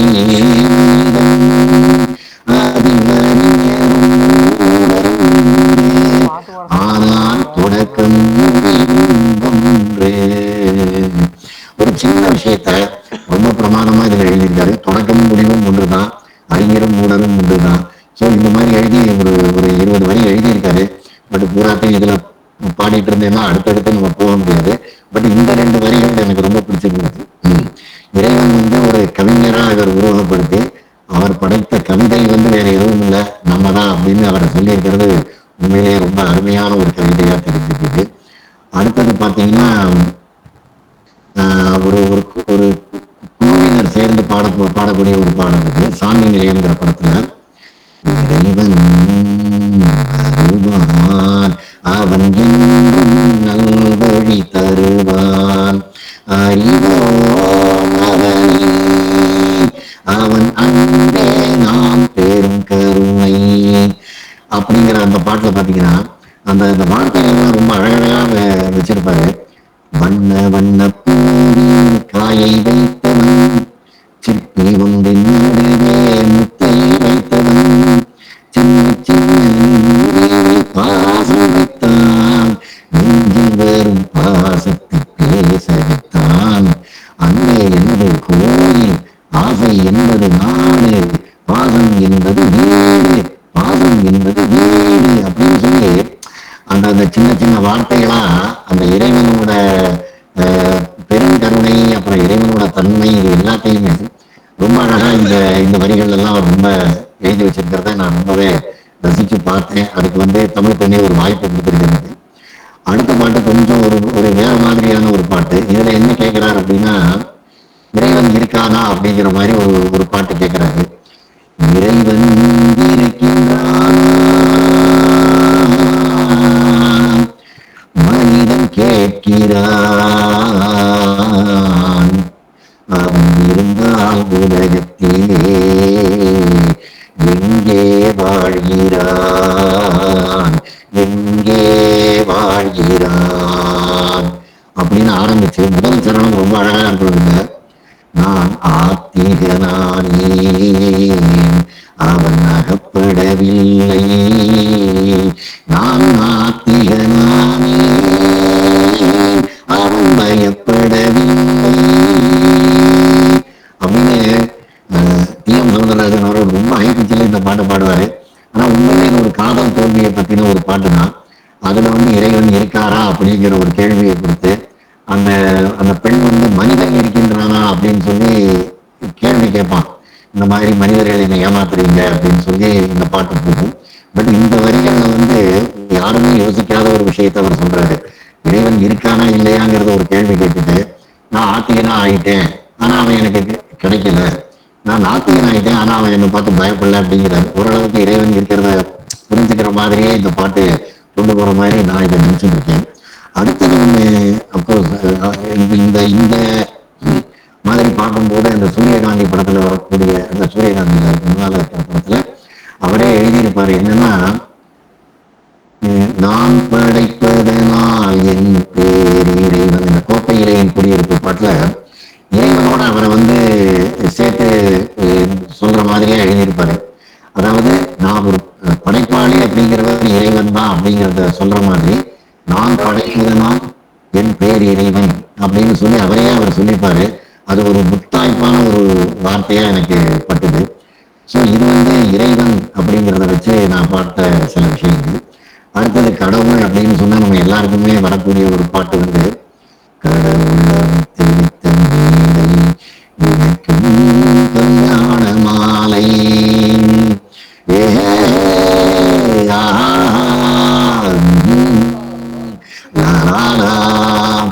கடவுளம் திணித்த மேலை நினைக்கும் கல்யாண மாலை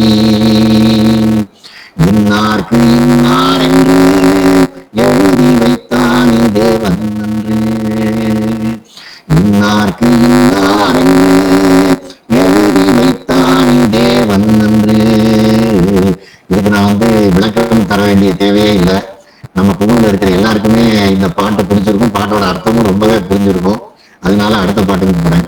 அடுத்த பாட்டு கடவுள்ங்கிறதுல கடவுள் நினைத்தான் மணநாள் கொடுத்தான் வாழ்க்கை உண்டானதே மகளே நீ வாழ்வே, அவனே நினைத்தான் உறவை வளர்த்தான் இரண்டும் ஒன்றானதே மகளே நீ வாழ்வே, ஆயிரம் காலமே வாழ்வே திருமணம். முந்தின பாட்டுக்கும் இந்த பாட்டுக்கும் ரொம்பவே தொடர்பு இருக்கு. ஆயிரம் காலமே வாழவே திருமணம் அப்படின்ட்டாரு. அவனே இணைத்தான் உறவை வளர்த்தான், எல்லாத்தையும் கடவுள்கிட்டே கொடுத்துட்டாரு இவரு. அடுத்தது நம்ம கடவுள் அப்படின்னு நம்ம எடுத்துட்டோம். அப்படிங்கிறதுக்கு அப்புறம் ஆண்டவன் அப்படிங்கிற பேர்ல 2-3 பாடல்கள் எழுதியிருக்காரு. ரொம்ப பிரபலமான பாட்டு தான் இதுவும். ஆறு மனமே ஆறு அந்த ஆண்டவன் கட்டளை யாரு சேர்ந்து மனிதன் வாழும் வகை. இங்க தெய்வம்னு கொண்டு வந்துட்டாரு. முதல்ல ஆண்டவன்கிறாரு, அடுத்ததுல தெய்வம் அப்படிங்கிறாரு. தெய்வத்தின் கட்டளை யாரு, தெய்வத்தின் கட்டளை யாரு, ஆறு மனமே யாரு அந்த ஆண்டவன் கட்டளை யாரு. இதுல திருக்குறள்ல இருக்கிற பல கருத்துக்களை ரொம்ப, அதாவது பாமரனுக்கும் பண்டிதருக்கும் புரியுற மாதிரி ரொம்ப அருமையா இந்த பாட்டுல பூரா எழுதியிருப்பாரு. கடைசியில ரொம்ப அழகா எழுதியிருக்காரு. ஆசை கோபம் களவு கொள்பவன் பேச தெரிந்த மிருகம், அன்பு நன்றி கருணை கொண்டவன் மனித வடிவில் தெய்வம். இது மிருகம் என்பது கள்ளமனம், உயர் தெய்வம் என்பது பிள்ளை மனம். அதுல அவர் கொண்டு வந்திருக்கிற 2 விஷயமுமே தெய்வம் அப்படிங்கிறது வேற எங்கேயும் இல்லை, பிள்ளை மனம் அப்படிங்கிற மாதிரியா முத்தாய்ப்பா முடிச்சிருக்காரு. அடுத்தது இந்த பாட்டு கொஞ்சம் ஒரு வித்தியாசமா இருக்கிற பாட்டு தான். படைத்தானே அப்படின்னு ரொம்ப ரொம்ப மெதுவா பாடக்கூடிய ஒரு பாடல்கள் இருக்கு. மனதிலே வளர்த்தானே வளர்த்தானே கவலையை மனதினில் வளர்த்தானே. அதுல அடுத்த சரணம் ரொம்ப அழகா பண்ணியிருக்காரு.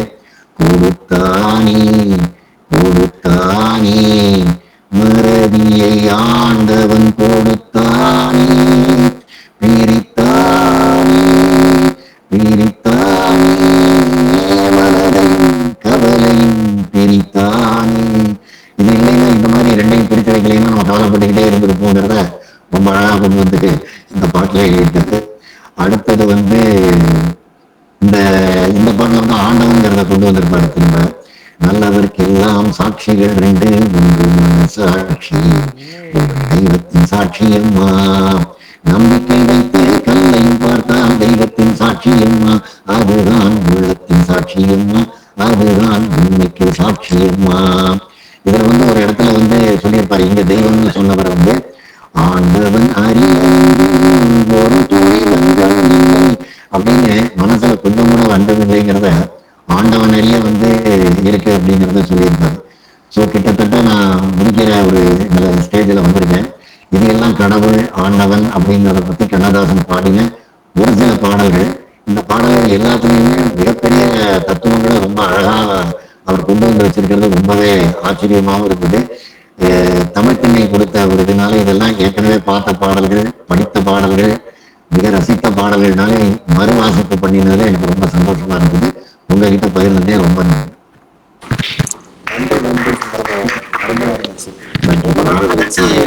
சுந்தரமையா பாடி கேட்கிறேன்.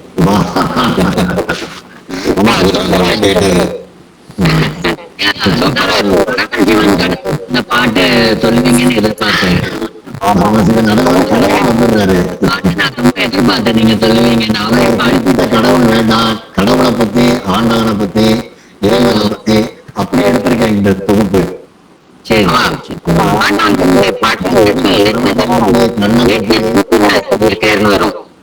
8 திருக்குறள், 8 திருக்குறள்.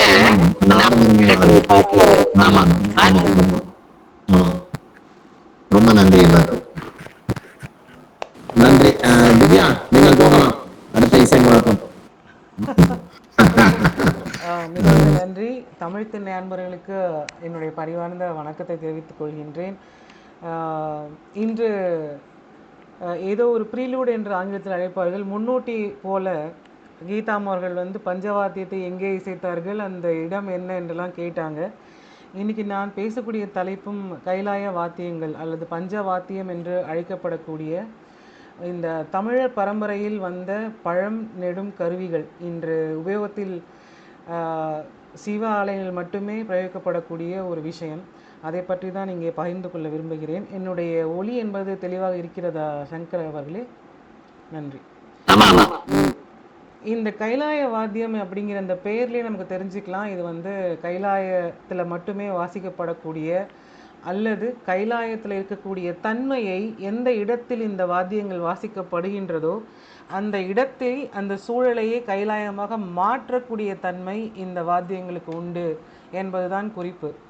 இதில் வந்து ரொம்ப அழகான ஒரு பின்னூட்டம் உள்ள ஒரு கதை உண்டு. அது என்னவென்றால், சமய குரல்வர்கள் 4 இருக்கிறார்கள் இல்லையா, அதில் திருநாவுக்கரசர், மன்னிக்கவும், திருநாவுக்கரசர், அவரை நம்ம அப்பர்னு நம்ம அழைக்கிறோம். அவர் வந்து மிகுந்த சிவபக்தர், எல்லாருக்குமே தெரிஞ்ச விஷயம் இது. கைலாயத்துக்கு போகணும்னு அவருக்கு 80 வயசில் தோணுச்சான். செத்து போனாலும் பரவாயில்ல, நடந்தே போய் சேர்ந்துடுறேன், உருண்டு போயிடுறேன், நகர்ந்து போயிடுறேன், ஊர்ந்து போயிடுறேன் அப்படின்ற அளவுக்கு தன்னுடைய உடல் இருக்கக்கூடிய அனைத்து சக்தியையும் இழந்தாலும் இறைவனை எப்படியாவது கைலாயத்துக்கு சென்று தரிசிக்க வேண்டும் என்ற அவாவினால் இந்த கிழட்டு புலவர் என்ன செய்கிறார் என்றால், இந்த கிழட்டு தமிழ் பித்தன் என்ன செய்கிறார் என்றால், உருண்டு பிறண்டு செல்கின்றாராம் கைலாயத்தில். இதை காண சகிக்காத சிவபெருமான் என்ன செய்கிறார், ஒரு சிவனடியார் போல ஒரு தோற்றம் எடுத்துக்கொண்டு நேரடியாக வந்து, இப்படியெல்லாம் போனால் சிவனை பார்க்க முடியாது, நீ திரும்பி போயப்பா அப்படின்னு சொல்லிடுறாரு. உடனே மனம் முடிஞ்ச அப்பர் என்ன பண்ணுறாருன்னா, எப்படின்னு நான் வந்து அவரை பார்த்துட்டு தான் போவேன், என் உயிர் போனாலும் பரவாயில்லை அப்படின்ற அந்த தீராத காதலோடு அவர் சொல்லும் பொழுது சிவபெருமான் என்ன பண்ணுறாரு அப்படின்னா, சரி நீங்கள் போய் பார்க்கலாம், பிரச்சனை இல்லை, ஆனால் இந்த குளத்தில் முங்கி எழுந்து வருவீராக அப்படின்னு சொல்லிட்டு அவரை வந்து திசை திருப்பி அனுப்பிச்சி விடுறாரு. அப்படி அவர் குளத்தில் முங்கி எழுந்ததுக்கப்புறம் பார்த்தா ரொம்ப நல்ல ஒரு ஆரோக்கியத்தோடு அவர் எழுந்துக்கக்கூடிய இடம் அப்படின்னு பார்த்தோன்னாக்க திருவையாறில் தான் வந்து அவர் எழுந்திருக்கிறாராம். அப்படி அந்த குளத்தில் முங்கி கைலாயத்தில் முங்குறார், எழறது வந்து திருவையாறில் தான் எழறார். அப்படி எழும்பொழுது அங்கே கைலாயத்தில் வாசிக்கக்கூடிய அனைத்து வாத்தியங்களும் அவர் எழும்பும் போதே அந்த வாத்தியங்களும் முழங்க ஆரம்பிச்சுதான் எங்கே திருவையாறில். அதனால தான் வந்து திருவையாறில் வந்து இன்னி கூட நம்ம வந்து சங்கீதம்னாலே, இசைனாலே, இசை மும்மூர்த்திகள் எங்கே வந்து சங்கமித்து அதை தொடர்ந்து நம்ம கொண்டுட்டு வராங்கன்னு பார்த்தோன்னா திருவையாறுலேருந்து தான் நம்ம வந்து இந்த மும்மூர்த்திகள், இசை சக்கரவர்த்திகள் 3 பேரும் இசையை வாழ்வித்ததாக கர்நாடக சங்கீதத்துக்கும் ஒரு குறிப்பு உண்டு. அது கர்நாடகம் என்று கர்நாடகத்தில் இருக்கக்கூடியவங்க வந்து சொந்தம் கொண்டாட முடியாது. பழமை என்ற ஒரு சொல்லுக்கு கர்நாடகம் என்ற மற்றொரு சொல் வழக்கத்திலே உண்டு என்பதையும் நான் இங்கே குறிப்பிட விரும்புகின்றேன். ஆக தமிழ் இசை கருவிகளாக இருந்த கைலாய வாத்தியங்கள் சிவபெருமானுக்காக மட்டுமே தான் வாசிக்கப்படுகிறது. எந்த கொம்பனாக இருந்தாலும் சரி, வேற எந்த அரசனாக இருந்தாலும் சரி, ராஜராஜ சோழனாகவே இருந்தாலும் சரி, அல்லது ராஜேந்திர சோழனாகவே இருந்தாலும் சரி, எதனை வென்றெடுத்திருந்தாலும் இந்த கைலாய வாத்தியம் என்பது சிவனுக்கு மட்டுமே வாசிக்கப்படக்கூடிய ஒரு விஷயம். தேவிக்கு கூட கிடையாதும். அதுதான் இதில் ரொம்ப பெரிய ஆச்சரியம் என்னென்னா, ஏன்னா சிவனில் பாதி சக்தி இல்லையா, இருந்த போதிலும் இது கைலாயத்தில் எப்போ வாசிக்கிறாங்க அப்படின்னு பார்த்தோன்னா, தேவி ஸ்ரீபுரம் என்ற இடத்தில் அமர்ந்திருப்பதாக கூறுகிறார்கள். ஸ்ரீபுரம் என்பது ஸ்ரீசக்கர வாசம். ஸ்ரீமேருவில் அம்மையார் இருக்கிறாங்க. அங்கிருந்து எழுந்து வந்து இறைவனை அவருடைய தியானத்திலிருந்து, அவர் தூங்குற மாதிரி எங்கேயுமே எந்த குறிப்புமே கிடையாது, அவர் எப்பயுமே சதா தியானத்தில் தான் இருப்பார். அவர் எழுப்புறதுக்காக, மக்களுக்கு வந்து ஆசி வழங்குவதற்காக, அம்மை அப்பனாக காட்சியளித்து சகல சௌபாகியங்களையும் எல்லாருக்குமே கொடுப்பதற்காக தான், மனிதர்கள் மட்டுமல்ல சகல ஜீவராசிகளும் மற்ற பிற உயிரினங்களுக்கும் சரி, மனிதரை தான் இருக்கக்கூடிய அனைத்து சக்தி நிலையில் இருக்கக்கூடியவங்களுக்கும் சரி, அவங்க எல்லாருக்குமே வந்து அம்மை அப்பராக காட்சி அளிக்கும் பொழுது இசைக்கப்படுவது இந்த கைலாய வாத்தியம் என்று கூறுகிறார்கள். இதனுடைய முக்கியத்துவம் என்ன அப்படின்னு பார்த்தோம் அப்படின்னா, அந்த சிந்தனை சிதறல் நம்ம முன்னாடியே சொல்லியிருக்கோம்.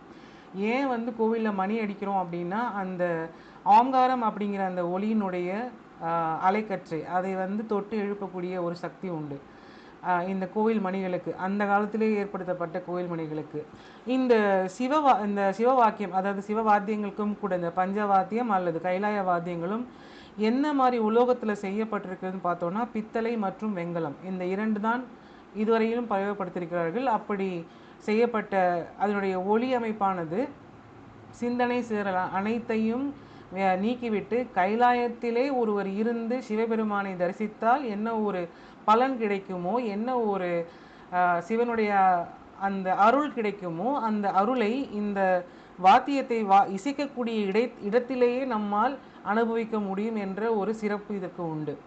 சரி, இது எத்தனை விதமான கருவிகள் இருக்கிறது, ஏன் இதை பஞ்சவாத்தியம்னு சொல்கிறாங்கன்னா, ஏகப்பட்ட வாத்தியங்கள் இருக்கிறது. அதிலும் குறிப்பாக 5 வாத்தியங்களுக்கு வந்து மிகப்பெரிய ஒரு இடம் இருக்கின்றது. அதில் நிறைய சொல்லிட்டே போகலாம். கொக்கரை, எக்காலம், தவநடை, வலந்தலை, நகரா, பிரம்மதாளம், கொட்டு, கொம்புதாரை, கொடுகொட்டி, செண்டா என்று தமிழ் அழைக்கின்றார்கள். அதை பற்றின ஒரு சிறு குறிப்பினை எடுத்து வைத்திருக்கிறேன். அதை தங்களோடு பகிர்ந்து கொள்வதிலே எனக்கு பெரும் மகிழ்ச்சி இருக்கும் என்று நினைக்கிறேன். சரியான விதத்தில் வருகிறதா என்பதை மட்டும் எனக்கு கூறுங்கள்.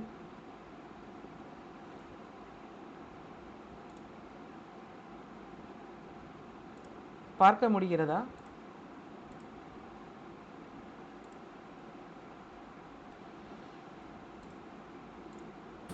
உங்கள் திரை பகிரப்படவில்லை. இப்போ பகிரப்படுகிறது.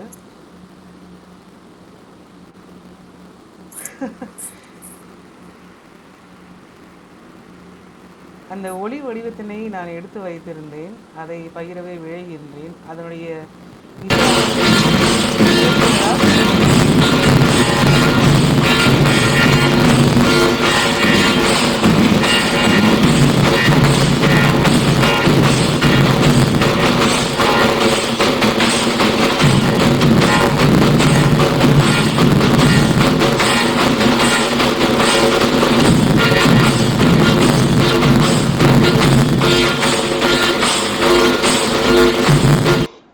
சரி, இதை கேட்டுவிட்டால் நானும் சிறிது சிவ தவத்திற்கு சென்று விடுவேன்.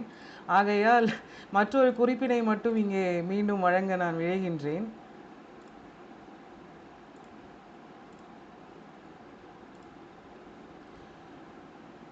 தமிழ் கூறும் நல்லுலகம் கட்டாயமாக இந்த விஷயங்களை தேடி கண்டுபிடித்து வளர்க்கவில்லையேனும் வாழ்த்தாவது செய்ய வேண்டும் என்று விழைகின்றேன். ஐயா, படம் தெரிகின்றதா?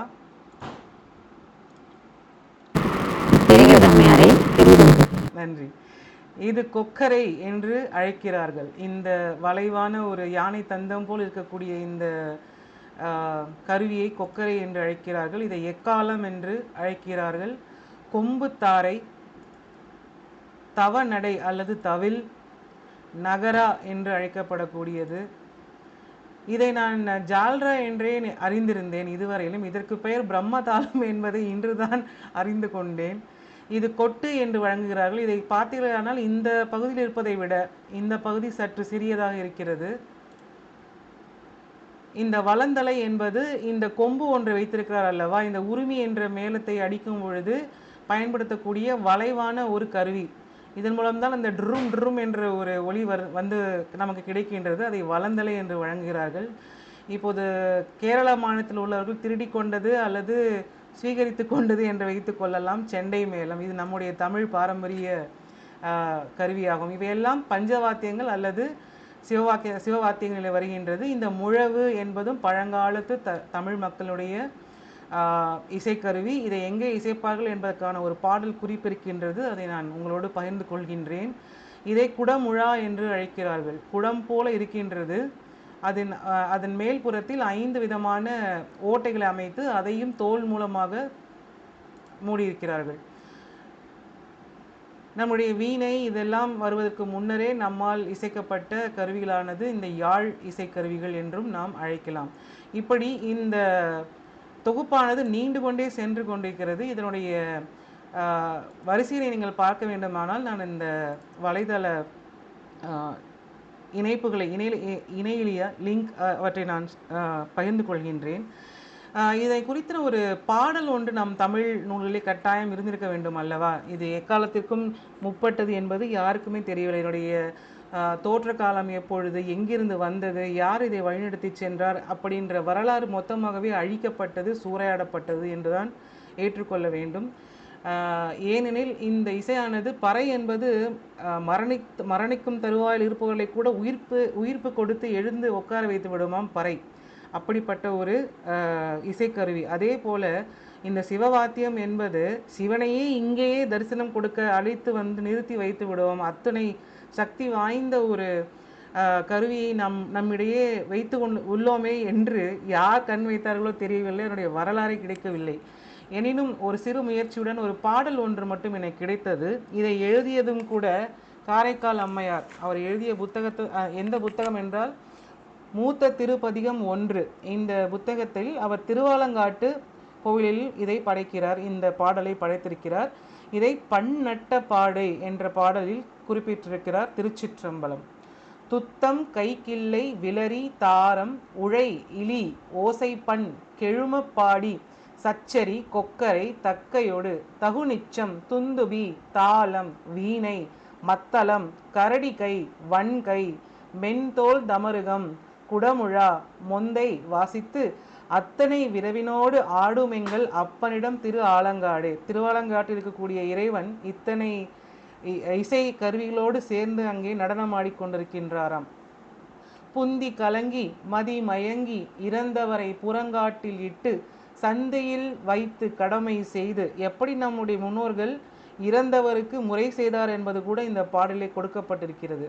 சந்தியில் வைத்து கடமை செய்து தக்கவர் இட்ட செந்தி விளக்கா முந்தி அமரர் முழவின் ஓசை. நாம் முழவு என்று மற்றொரு வாத்தியத்தை காமித்தேன் அல்லவா? அந்த முழவின் ஓசை என்பது இறந்தவர்க்கு செய்யக்கூடிய கடமைகளில் இருக்கக்கூடிய ஒரு கருவியாம். முழவின் ஓசை முந்தி அமரர் முழவின் ஓசை. அந்த தீ விளக்கிற்கு முன்பாக எடுத்து செல்லக்கூடிய அந்த ஓசை என்பது முழவின் ஓசை. அதாவது இப்படிப்பட்ட ஒருவர் கைலாய பதம் அடைந்து விட்டார் என்பதை பறைசாற்றி கொண்டே செல்லக்கூடிய முழவு ஓசை, அதுதான் முழவின் ஓசை. திசைக்கு அது அச்சிலம் பார்க்க ஆர்க்க, அதாவது திசையில் உள்ளவர்கள் எல்லா திசையிலும் உள்ளவர்கள் அதை மிகுந்த ஆச்சரியத்தோடு பார்க்க அந்தியின் மானடம் ஆடும் எங்கள் அப்பனிடம் திரு ஆலங்காடே. அப்படி அந்த இறுதி வேளையில் அந்தியின் மானடம், ஒருவன் இறந்த பிறகு ஏன் இறைவனானவன் சிவனானவன் கிரிமேட்ரி என்னவென்ற இடுகாட்டில் ஆடக்கூடிய இறைவன் என்று நாம் அழைக்கின்றோம் அல்லவா? அப்படி அந்த அந்தி பொழுதில் ஒரு உயிரானது இங்கு இருக்கக்கூடிய கடமையை செவ்வனே செய்துவிட்டு கைலாய பதம் அடைந்து செல்லும் பொழுது இசைக்கப்படுகின்றது. எப்பொழுது இசைக்கப்படுகின்றது? இறைவன் இறங்கி வரும்பொழுது இந்த இசை கொடுக்கப்படுகிறது. அதே போல ஒரு உயிரானது சிவப்பதம் அடையும் பொழுதும் இந்த இசைக்கருவிலை வாசித்து அதன் பின்பு எடுத்து செல்கிறார்கள் என்று மிகவும் அழகான ஒரு பாடலை காரைக்கால் அம்மையார் கொடுத்திருக்கிறார். அந்தியின் மானிடம் ஆடும் எங்கள் அப்பனிடம் திரு ஆலங்காடு. இப்படி உயிர்களுக்கெல்லாம் காப்பாக இருக்கக்கூடிய சிவன் அங்கே ஆடிக்கொண்டிருக்கிறார் திருவாலங்காட்டிலே என்று காரைக்கால் அம்மையார் அவர்கள் பாடி அமைந்திருக்கிறார். இந்த ஒரு குறிப்பை தவிர இந்த சிவ வாத்தியங்கள் அல்லது பஞ்ச வாத்தியம் அல்லது கைலாய வாத்தியம் என்று அழைக்கப்படக்கூடிய கருவிகளை பற்றி குறிப்புகள் இந்த சபையில் யாருக்கேனும் தெரிந்தால் அதை தயவு என்னோடு பகிர்ந்து கொள்ளவும். இந்த சபையிலே இதை அர்ப்பணிப்பதற்கான ஒரு தருணம் கிடைத்ததை நினைத்து, அதுவும் கந்த சஷ்டி விழா நடந்து கொண்டிருக்கும் பொழுது கந்தரே வந்து அருளி செய்தது போல இருந்தது அந்த குழந்தை வாசித்தது. மிகவும் நன்றி. அனைவருக்கும் இறைவனுடைய அருள் கிடைக்கட்டும். வாழ்வில் எல்லா வளங்களும் நலங்களும் சிறக்கட்டும். நன்றி. வாத்தியங்களை பத்தி அது எனக்கு அந்த பாட்டு சொத்து ஞாபகம் வர மாட்டேங்குது. நான் தேடிட்டு கிடைச்சா உங்களுக்கு அனுப்புறேன். கண்டிப்பாக கண்டிப்பாக.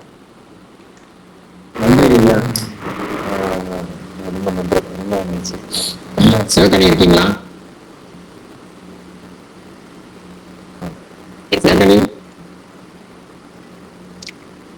தூங்கலாம். எனக்கு தனித்தனி உறவுகளுக்கு இனிய இரவு வணக்கம். இன்னைக்கு நம்ம பார்க்க போற தலைப்பு மௌனம். ஏன்னா இவ்வளவு நேரம் திவ்யாக்கா வந்து வாத்திய முழக்கம் எல்லாம் விட்டுட்டு போனாங்க. அதுக்கப்புறம் மௌனம் பற்றி பேசணுமா அப்படிங்கும் போது சற்று யோசனையாகத்தான் இருந்தது.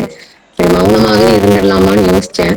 மௌனத்தை பற்றி அறியாமலே போகும் ஓசையும், அதனால மௌனம் தான் அனைத்திலும் மிகச்சிறந்த சாதனம். தொடருங்க. மௌனமே ஒரு நிச்சயமா சரியா சொன்னீங்க. இந்த மௌனம் அப்படிங்கிறத பத்தி பார்த்தோம்னா அது ஒரு தமிழ் சொல்.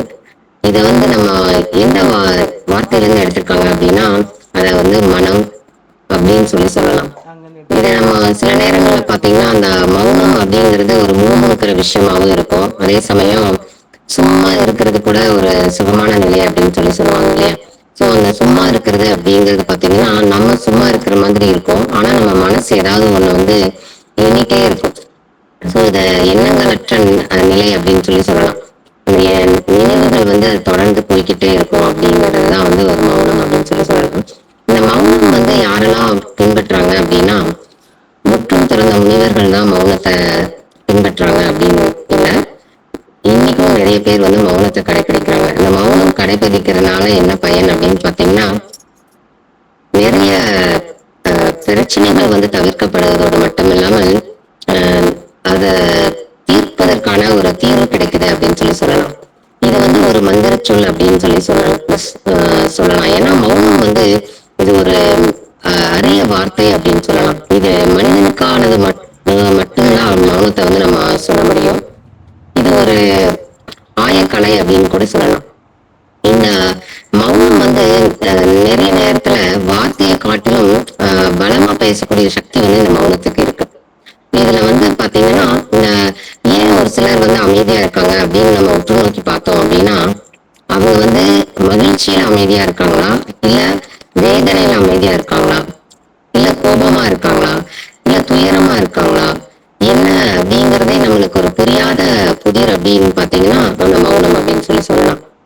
சரி, மௌனமா இருக்கிறதுனால என்ன நடக்க போகுது அப்படின்னு கேட்டீங்கன்னா நிறைய நேரங்கள்ல நம்ம மௌனமா இருக்கிறதுனால நம்ம சிந்தனைகள் வந்து தூண்டப்படுது அப்படின்னு சொல்றாங்க. அது மட்டும் இல்லாம உணர்வுகள் வந்து நம்மளை வந்து உணர்ச்சி பூர்வமா ஒரு சில நேரங்கள்ல பாத்தீங்கன்னா நம்ம ஒரு சில இடங்கள்ல உணர்ச்சி பூர்வமா நம்ம நிறைய பேசிடுவோம். ஸோ அந்த இடத்துல நிதானத்தை வந்து நம்மளுக்கு கற்றுக் கொடுக்குது மௌனம். அதுக்கப்புறம் அமைதியா இருக்கிறோம் அப்படிங்கிறது அந்த இடத்துல நம்மளுக்கு நிறைய நல்ல பண்புகள் வந்து ஊங்கி வளருது. ஒரு செயலை செய்யறோம் அப்படின்னா அதற்கான சிந்தனையை தூண்டி விடுவது அப்படின்னு பாத்தீங்கன்னா அந்த மௌனம் தான். சரி, இந்த மௌனம் வந்து எப்படி கடைபிடிக்கிறது? இன்னைக்கு பாத்தீங்கன்னா தியானம் பண்ணுங்க, நீங்க அமைதியா இருந்தீங்கனாலே போதும். அது வந்து உங்களை நீங்களே வந்து அறியக்கூடிய ஒரு வாய்ப்பா வந்து அந்த மௌனம் இருக்கு. ஸோ உள்ளார்ந்த உள்ளுணர்வை வந்து அறியக்கான வாய்ப்பு தான் வந்து மௌனம். இதை வந்து நம்ம எப்படி நம்ம புரிஞ்சுக்கலாம் அப்படின்னு பாத்தீங்கன்னா பேசாம இருந்து பாக்குறது எவ்வளவு ஒரு கஷ்டம் அப்படிங்கிறதுக்கு ஒரு சின்ன ஒரு கதை. மௌன துறவிகள் வந்து போயிட்டு இருந்தாங்களாம். அப்ப போயிட்டு இருக்கும்போது இப்ப வந்து பேசாமல் இருப்பது எப்படி அப்படின்னு சொல்லிட்டு மௌனமா இருக்கிறோம், இன்னைக்கு நம்ம மௌன விரதம் கடைபிடிக்கலாம் அப்படின்னு சொல்லிட்டு நடந்து போயிட்டு இருந்தாங்களாம். அப்போ கேட்டாராமா, ஆஹ் நான் வந்து எவ்வளவு நேரம் மௌனமாக இருக்கிறேன் அப்படிங்கறத பாக்குறதுக்காகவே அந்த கடிகாரத்தை பார்த்துட்டு நான் 10 நிமிடம் மௌனமாக இருந்துட்டேன் அப்படின்னு சொல்லிட்டாராம். உன்னோட மௌனம் தான் உன்னோட கடிகாரத்து மணித்துளிலேயே தெரிஞ்சிடுச்சு அப்படின்னு சொல்லிட்டு 2வது துருவி வந்து சொன்னாரு. 3வது துருவி என்ன சொன்னாருன்னா, நீங்க 2 பேரும் எவ்வளவு மௌனமா இருந்தீங்க அப்படின்னு சொல்லிட்டு நான் தான் பார்த்தனே அப்படின்னு சொல்லிட்டு 3வது துறவியும் சொன்னாரு. இந்த 3 பேர்களுமே வந்து மௌனத்தை எப்படி கடைபிடிச்சிருக்காங்க அப்படின்னு பாத்தீங்கன்னா, அதற்கான ஒரு முயற்சியை கூட அவங்க இன்னும் தொடங்கல அப்படிங்கிறது தான் இந்த இடத்துல பேச வேண்டிய விஷயமா இருக்குது. இந்த மௌனம் வந்து அதாவது ஓசை இல்லாம வார்த்தைகளோட வெளிப்பாடு எதுவும் இல்லாம நம்ம எந்த ஒரு அங்கங்களுமே திறக்காம வந்து சொல்லக்கூடிய விஷயம் அப்படின்னா மௌனம். இவங்க 3 பேர்கிட்ட இருந்தது அந்த மௌனம் என்ன அப்படிங்கறத அந்த ஒரு துறவு நிலையை வந்து இவங்களால கடக்க முடியுமா அப்படிங்கிறதுக்கு இதுவே ஒரு உதாரணமா சொல்லலாம் இந்த கதையை. இதே இன்னொரு கதையை பார்த்தீங்க அப்படின்னா, மீரா அப்படிங்கிறவங்க ஒரு ஆசிரியரா ஒர்க் பண்ணிட்டு இருக்காங்க. அவங்க ரொம்ப அதிகமா பேச மாட்டாங்க, பேசுறது ரொம்ப கம்மியா தான் இருக்கும். ஆனா அவங்களோட கண்கள் வந்து பல விஷயங்கள்லாம் எடுத்து சொல்ற மாதிரி இருக்கும். அந்த பள்ளிக்கூடத்துல வந்து நிறைய குழந்தைகள் விளையாடிட்டு இருந்தாலும் கூட அந்த குழந்தைகளோட சிரிப்பு சத்தத்துக்கு இடையில இந்த மௌனம் வந்து பல விடைகளை சொல்ற மாதிரி தான் இருக்கும். ஸோ அவங்களோட மனசு எதையாவது நினைச்சிட்டே இருக்குதோ அப்படிங்கிற மாதிரி கூட ஒரு சிலருக்கு வந்து அவங்கள பார்க்கும்போது தோன்றக்கூடியதா இருக்கு. அந்த பள்ளியில வந்து ஆதவன் அப்படிங்கிற ஒரு ஆசிரியர் வந்து சேர்றாரு.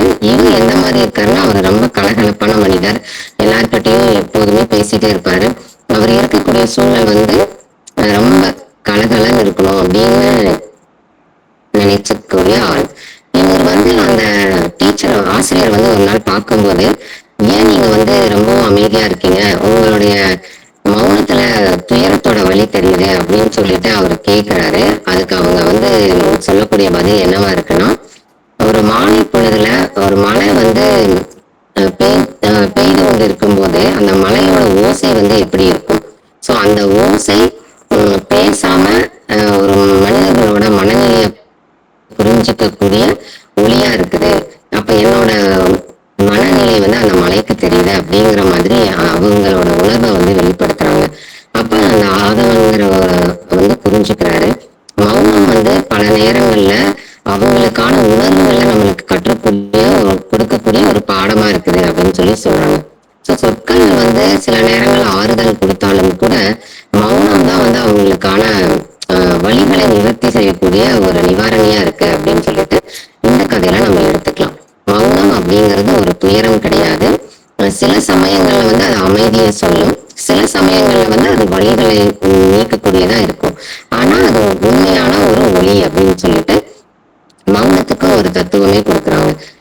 இந்த மௌனம் அப்படிங்கிறது இப்ப நான் மௌனமா இருக்கணும் அப்படின்னு நான் நினைச்சேன்னா அது எனக்கான ஒரு சுய கட்டுப்பாடை நானே விதிச்சுக்கிற மாதிரியான ஒரு விஷயம்.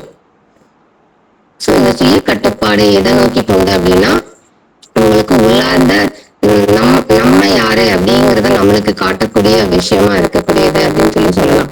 இது வந்து எதை நோக்கி போயிட்டு இருக்கு அப்படின்னு பாத்தீங்கன்னா, நமக்கான ஆற்றலை வந்து மெருகேற்றதுக்கும் ஆன்மீக வளர்ச்சியை நோக்கி வந்து இந்த மௌனம் அப்படிங்கிறது எடுத்துட்டு போகுது அப்படின்னு சொல்லலாம். இது வந்து யதார்த்தமான வாழ்க்கையில நம்ம பார்த்தோம் அப்படின்னு பாத்தீங்கன்னா, நிறைய நேரங்கள்ல பேசுறதை விட பேசாம இருக்கிறதே நல்லது அப்படின்னு சொல்லிட்டு நம்மளே யோசிக்கிறோம். ஏன்னா ஒரு சில விஷயங்கள்ல நம்ம புரியாத நபர்களுக்கு மத்தியில வந்து நம்மளோட வாதத்தை போய் சொல்லி அவங்களுக்கு அதை தெளிவுபடுத்தி அந்த இடத்துல நம்மளோட பேச்சோட வீரியத்தை கொடுத்து அதற்கான அந்த ஆற்றலையும் நம்ம விரயம் பண்றோம். அதே சமயம் அந்த மௌனத்திற்கான விடை வந்து நம்மளுக்கு நிறைய விஷயங்களை வந்து நம்மளுக்கு கற்றுக் கொடுக்குது அப்படின்னு சொல்லலாம். இப்ப நம்ம மௌனம் அப்படின்னு சொல்லும்போது நம்ம எந்த இடத்துல எல்லாம் மௌனமா இருக்க பழகிக்கணும் அப்படின்னு சொல்லி பார்த்தோம்னா, நம்மளோட உண்மைத்தன்மை எங்க மறுக்கப்படுகிறதோ மறைக்கப்படுகிறதோ அந்த இடத்துல நம்ம மௌனமா இருக்கிறது நம்மளுக்கு சாலைச்சிறந்தது. இப்ப ஒரு உறவுகள் வந்து நம்மளை வெறுத்து ஒதுக்குறாங்க அப்படிங்கும் போது அவங்களை பத்தி நம்ம புரிஞ்சுக்கிட்டாலும் நம்மளை பத்தி அவங்க புரிஞ்சுக்காமல் இருக்கிற இடத்துல மௌனம் அப்படிங்கிறது நம்மளுக்கு கை கொடுக்கக்கூடிய ஒரு மிகப்பெரிய ஆயுதமா இருக்கு அப்படின்னு சொல்லலாம். ஒரு சில நேரங்கள்ல பாத்தீங்கன்னா, நம்ம வேலை செய்யற இடத்துல நம்ம ஏதாவது ஒரு சின்ன குற்றம் செய்யாமல் இருந்தாலும் கூட அந்த குற்றம் நமது மீது சுமத்தப்படுற மாதிரி இருக்கும். அந்த இடத்துல நம்ம வந்து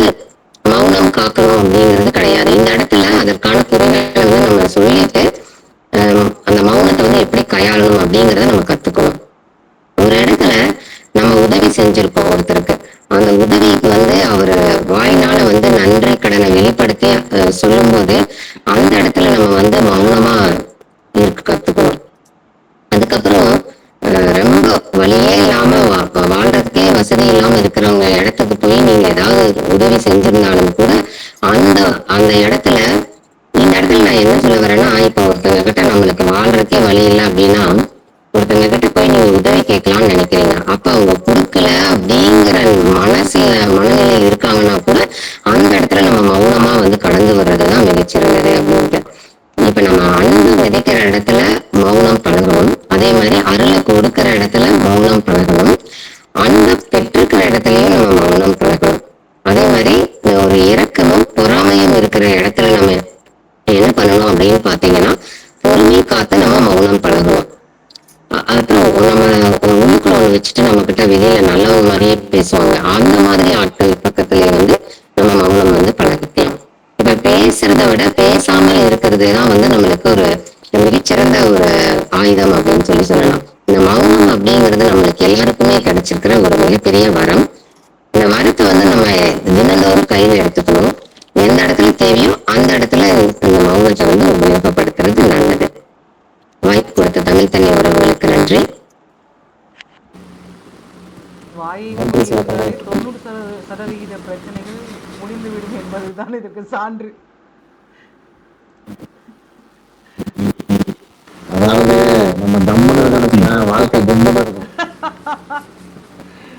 இதைத்தான் வேறு விதமாக கூறினேன் ஐயா. செம்மன ஒரு இது முத்தாய்ப்பான வந்து சரி, எல்லாம் முடிஞ்சிருச்சு. கருத்துக்கள் ஏதேனும் இருந்தால் யார் தலைப்புல இருந்து யாராவது ஏதாவது சொல்லணும் அப்படின்னா பகிரணும் அப்படின்னா பகிரலாம். வேற எதுவும் நான் சொன்னது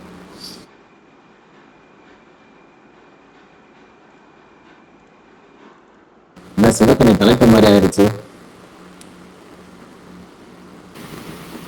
எல்லாரும் அமைதியா இருக்கீங்க. இன்னைக்கு தமிழ் திறமைக்கான பின்னூட்டம் இந்த மாதிரி இருக்கும்னு நான் நினைக்கல. எல்லாரும் ரொம்ப சிறப்பா பேசினாங்க. தம்பி அப்புறம் வந்து திவ்யா மேம் உங்களோட கருத்துக்கள் ஆகட்டும், லாவண்யா மேம் நல்ல தமயந்தி ஒரு புது பொழிவு கொடுத்த மாதிரி இருந்துச்சு. நிறைய விஷயங்கள் வந்து தெரியாம இருக்குது. ஆனா அதை நம்ம தளத்துல தெரிஞ்சுக்கிறதே ஒரு அரிய பொக்கிஷம் அப்படின்னு நினைக்கிறேன். தமிழ் தன்மை நம்மளுக்கு கிடைச்சிருக்கிற ஒரு பொக்கிஷம். தமிழை வளர்க்கறதுக்கு நம்ம எல்லாரும் ஒரு சின்ன முயற்சி தான் செஞ்சுட்டு இருக்கிறோம். ஆனா நிறைய விஷயங்கள் தெரியாதெல்லாம் தெரிஞ்சுக்கிறதுக்கான வாய்ப்பா இருக்கு. மிக்க நன்றி. அனைவருக்கும் வாழ்த்துக்கள். பங்கேற்பாளர்கள் அனைவருக்கும் வாழ்த்துக்கள். சிவகணை பத்தி இன்னொரு விஷயம் சொல்லணும். அவங்க ஒரு மிகச்சிறந்த புகைப்பட கலைஞர். அவங்களோட அந்த ஸ்டேட்டஸ் எல்லாம் பாத்தீங்கன்னா தெரியும். இதுல அவ்வளவு அருமையா எடுக்கிறாங்க. எடுக்கிறாங்கன்னா அந்த இதுன்னு சொல்லுவாங்க, என்ன சொல்றது, ஃப்ரேம் ஒன்று செட் பண்ணுவாங்க புகைப்படம் எடுக்கிறதுல. அது அவ்வளோ அழகா இருக்கும். நான் இன்னொரு புகையில போட்டு சிவகணி நல்லா இருக்குங்க. எல்லாம் ஒரே பாராட்டு மாதிரி தான் உங்களுக்கு. நன்றி. இயற்கையை கொடுக்கறத புகைப்படத்துல இயற்கைக்கு தானே நன்றி சொல்லுங்க. தேங்க்யூ. நன்றி மேடம். நான் தமிழ் திண்ணை எப்ப வரும் வந்து காத்துக்கிட்டு இருக்கோம். நிறைய விஷயங்கள் அரசு மகன் இந்த வயசுல நிறைய கத்துக்கிறான். ரொம்ப நன்றி இந்த வாய்ப்பு அவனுக்கு நீங்க எல்லாரும் சேர்ந்து கொடுத்தது. ரொம்ப ரொம்ப நன்றி. அரச மகனுக்கு தான் சொன்னவள் எப்போதும் ஃபர்ஸ்ட் வாழ்த்து. ஏன்னா இவ்வளவு சின்ன பையன் இவ்வளவு பொறுமையா உங்களுக்கு பாதி கிரெடிட், பாதி இது வந்து உங்களுக்கு தான். ஏன்னா அதை தயார்படுத்துறதுக்கு. ஆனா அந்த குழந்தை அவ்வளவு அழகா உட்கார்ந்து இவ்வளவு வாசிக்கிறான்ல, அது வந்து எப்போதுமே முதலிடம் அரச மகனுக்கு தான். அவனுக்கு இந்த